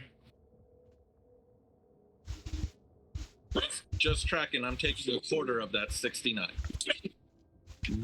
No. What was your death save?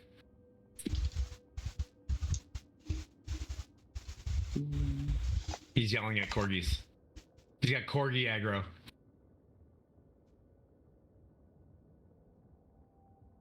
I feel like a corgi just went over a fence. I feel like a punt. I feel like a punt just happened.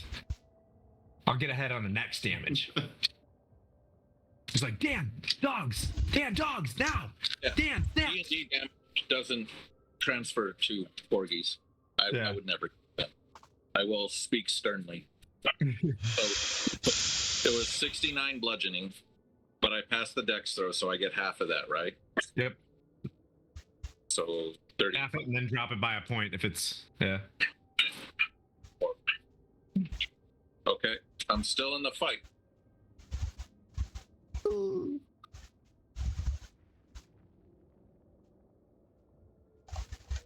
42 fire damage on the next one. That's 10 if you passed, everybody. I have a question, Tim, just to channel my inner Epione. You told me I'm not... No. I'm not allowed to use the legendary resistances. Is that what you're saying?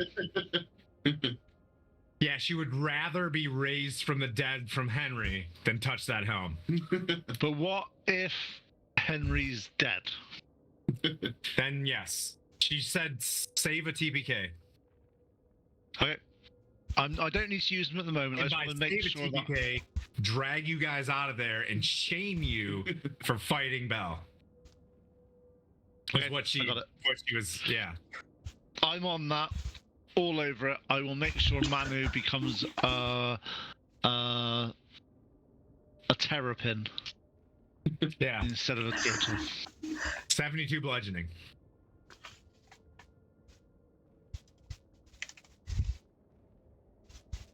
I'm out. As all that happens, 62 bludgeoning. 62 bludgeoning. 62 bludgeoning. I'm sorry. I had a bad thing.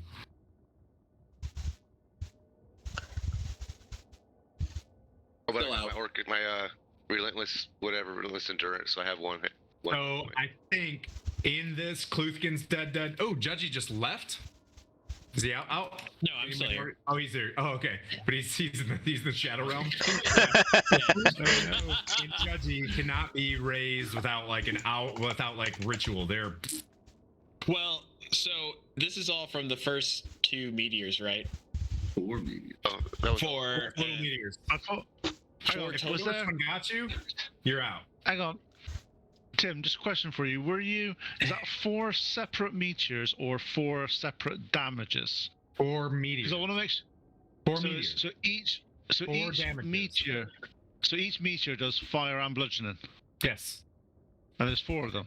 Yes. Okay. Just want to know. Boglins. Connor.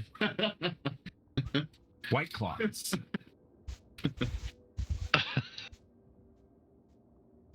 We like to call this the White Claw bomb. Okay, guess whose turn it is? Wait. Can I read what this says? Yeah. A creature in the area of more than 1 fiery burst is affected only once. Creature in the area of 1 fiery burst of more than 1 fiery burst is affected only once. So saying like if you take 4, you only take damage from 1. Take 4, you only take damage from 1? Yeah. That's what that reads. That's a lot of reading. Then I could just target 4 people individually. No, but if the people are within the 40 feet, if you're affected by one, you only take the effective one. Yeah. So you could hit four separate spots. You could hit four separate spots, like separate them out by 40 feet, 80 feet, whatever. Yeah, there's not enough room. But yeah. Question for you on that one. If that was the case, if you had 4 PCs that cast Fireball, how would you feel if only one of them did damage? Yeah. So I think that's the span of time that it's cast in. So he's casting his within his 6 seconds. If 4 meteors hit in the area, you're gonna get hit by 4 meteors. I don't know. I think it's probably what it is. 6 seconds. Let me see. What's a fiery blast? Yeah. Let me look. Oh, no, it makes sense. I'm just trying to figure out from a Yeah. perspective of, is it... I just looked it up just based off what you said. I'm like, that's curiosity. I'll take all the damage, but it actually says that right at the end.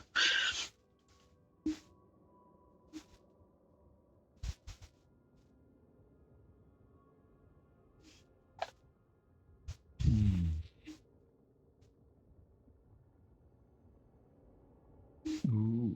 Is it one spell being cast? I like rules warrior. I love the lawyering on this. I'm a huge fan. Because the spell itself casts 4 meteors, but you could place those 4 meteors wherever the hell you want. Okay. But if let's say he overlaps 2 of them, and you're in the overlap, you only take damage from 1. Is that from the actual description of Bell? Or is that the description of... Meteor swarm. Yeah. He didn't know it was meteor swarm. He looked that up. I didn't, but I just out of curiosity, just off of what he said, I was like, I'm curious. I didn't know that. Hey, hush. I would say the devil right here says otherwise. I'm gonna keep my rule and you guys press. Let's go. Keep pressing. You'll be okay. Yeah, I can see why they've done that now. Yeah, makes sense. But I don't understand. Well, we can talk about this in the Drunken Duck like later, but how do you not get hit? It's because it's it basically all 4. What you got to think of this is it's like a barrage of. It just blew up at once. Yeah, at one time. Yeah, it all goes bang at the same time. Yeah, at the same time. And because if you had 4 spellcasters that cast meteor or fireball 4 times. Okay, here's what I'm gonna do. For everybody that's on and listening, because of the 4 and because of the issue that we had, I'm gonna give everybody. Unless, if you passed, you passed. If you failed, you failed. We're gonna go back to, we're gonna go. I like it. 626. We'll go. I stood for my contract out there because he hit me. Yep. 40 fire, 40 bludgeoning. 40 fire, 40 bludgeoning. If you halved it, you halved it.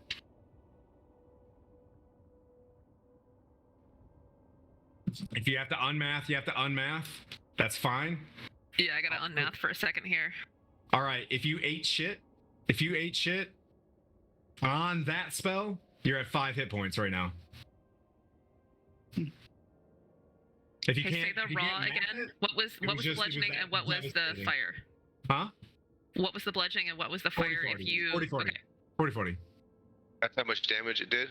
Yep. And that's if you failed your roll. You can only hit by 1 meteor anyway, so who failed? If you failed 1 time, I passed 2 and failed 2. Passed 2 and failed 2. You can't be hit more than once by whatever your first roll was. Then. Yeah, I passed my first roll. So what am I at? Yep, you passed your first roll. Oof, so I'm taking this is so Dungeons and Dragons-y. This is the most Dungeons and Dragons-y. This was doing great, and then it fell apart. I missed a sentence on a spell. Thanks, Manu. That's okay. All I have to say is, Sorry. all I have to say is, I don't generally play with 9th level spells, so I wouldn't have known that either. So, Yeah. Thank you, Manu. We're good. I wasn't even trying to metagame. He just said something. I'm like, I'm actually generally curious. I don't even know what this spell is. Yeah. So I looked at. I'm like, oh, a creature. Oh, there it is, right there. No, we didn't break Discord. We broke the internet. Henry's flailing in the metaverse somewhere. We broke the internet. That's it. We didn't break Discord. Yeah, I don't know how to backtrack all of that with the last minute glove save on the spell. My bad. Did you pass your first save or not, James? Passed my first save. You did. I failed my first save, and the 2 hits would 40-40. So you're out. Yep. Okay, but you can't take the effects from the other 3 meteors. You're on your first death save. Kluthkin is still on death saves. Oh, I am? Yes, you're still on death saves. Manu thinks it's funny. Would you let us know if the quarter day, like, help me do the math on this, since Henry, did you pass your first save? Yes. Okay, you got 20. So you got probably 10 fire, 10 fire, 20 bludgeoning. Okay, so just so I can back this up, I took the fire. The easiest thing about it is, Henry, is you haven't taken any damage this combat at all. So the first damage you took was from this meteor swarm, which would have been, you had 15 temporary hit points, so you lose 10 of them for the fire. First of all, you go down to 5. You then lose 20, so you actually take 15 hit points off your total. That's it. So, and now I'm still gonna take all the bludgeoning though. It's 40-40. Total damage. Total damage of 15 of your hit points, and you have 0 temporary hit points. Why are you going with 40-40 instead of, because you were rolling in the 60s and 70s? Yep, because I made a mistake, and I'm a lawful good DM, and I didn't read the last sentence on the meteor swarm. I'll bring it back to 40-40. Okay. I would say 60-60, but yeah, well, I guess I'm not as lawful or good as you. Yeah. So with that being said, though, with that damage, do I lose concentration or do I roll that? I mean, you have to roll raw dice, but I can't bring you guys all. First of all, it was bad enough that you walked in like 2 rounds, 2 meteors later. I don't know what everybody, like, does everybody know what damage you started at the beginning of it? All I know is I can start it over. You should be able to work that out. That's relatively easy. What I would say, though, is the damage of the spell for you, Henry, is it has done 35 points of damage to you. That's how much damage it would have done for the... Sorry, 30 points of damage to you, sorry. So you need to roll a concentration check of a DC 15. I rolled mine. I passed. So Spirit Guardian still up. Holds. Yeah, the rest of it would have been dead for. Oof, and we're at 4 hours. And we're only 1 round. My DM creativity just tubed. Yeah, on that one. Oh no. Yeah, sorry I missed a sentence on that. I came in late. Tim, don't worry about it. It happens. Yeah, it does. Tim, it doesn't matter. Yeah. Tim. That was a lot of mathing. I'm like super mega hard depressed, and that's gonna ruin my day tomorrow. I was like, oh god, Tim, that was so much math. Tim, listen to me. I've been DMing for a very long time, and I didn't know that rule. Yeah. So do not beat yourself up. You dig through the books, read Meteor Storm real quick. You're gonna find it. But yeah, in the fine print. But it doesn't matter, Tim. We've all done it. All right. Well, we'll pick it up here next week. You want to do a lot of math. Tim, blame Connor. Just target Connor. You're fine. Yeah. Yeah. But we are getting late in the game, and We'll pick it up from here next week, maybe. Maybe, absolutely. Unless you want to keep going. It's getting a late. year. No, we need to. This is going to be probably 3 or 4 more rounds. That's going to be easily. People want to keep going. I can't personally. Yeah. All right. All I have to say is, next year, the next week, I'll be a year older. I'll be a year wiser. Watch out. Oh, nice. Is that when you're gonna have like +1 depends or something? Yeah, and actually, it's even worse than that. It's in a week's time. Mirren and I are both a year older. That's it. Well, happy birthday to you. Yeah, happy birthday. And happy birthday to Mirren. They say that. It's the best birthday, isn't it, Mirren? It often is. Yep. Well, it's a good icebreaker. I'm gonna go die now. Thanks for ruining my weekend. Had a great time. We all love you, Tim. We can flip you well, off. Thanks, everybody. We got to 328 followers today, and we'll see you guys all next week. Don't threaten me. Bye. Bye.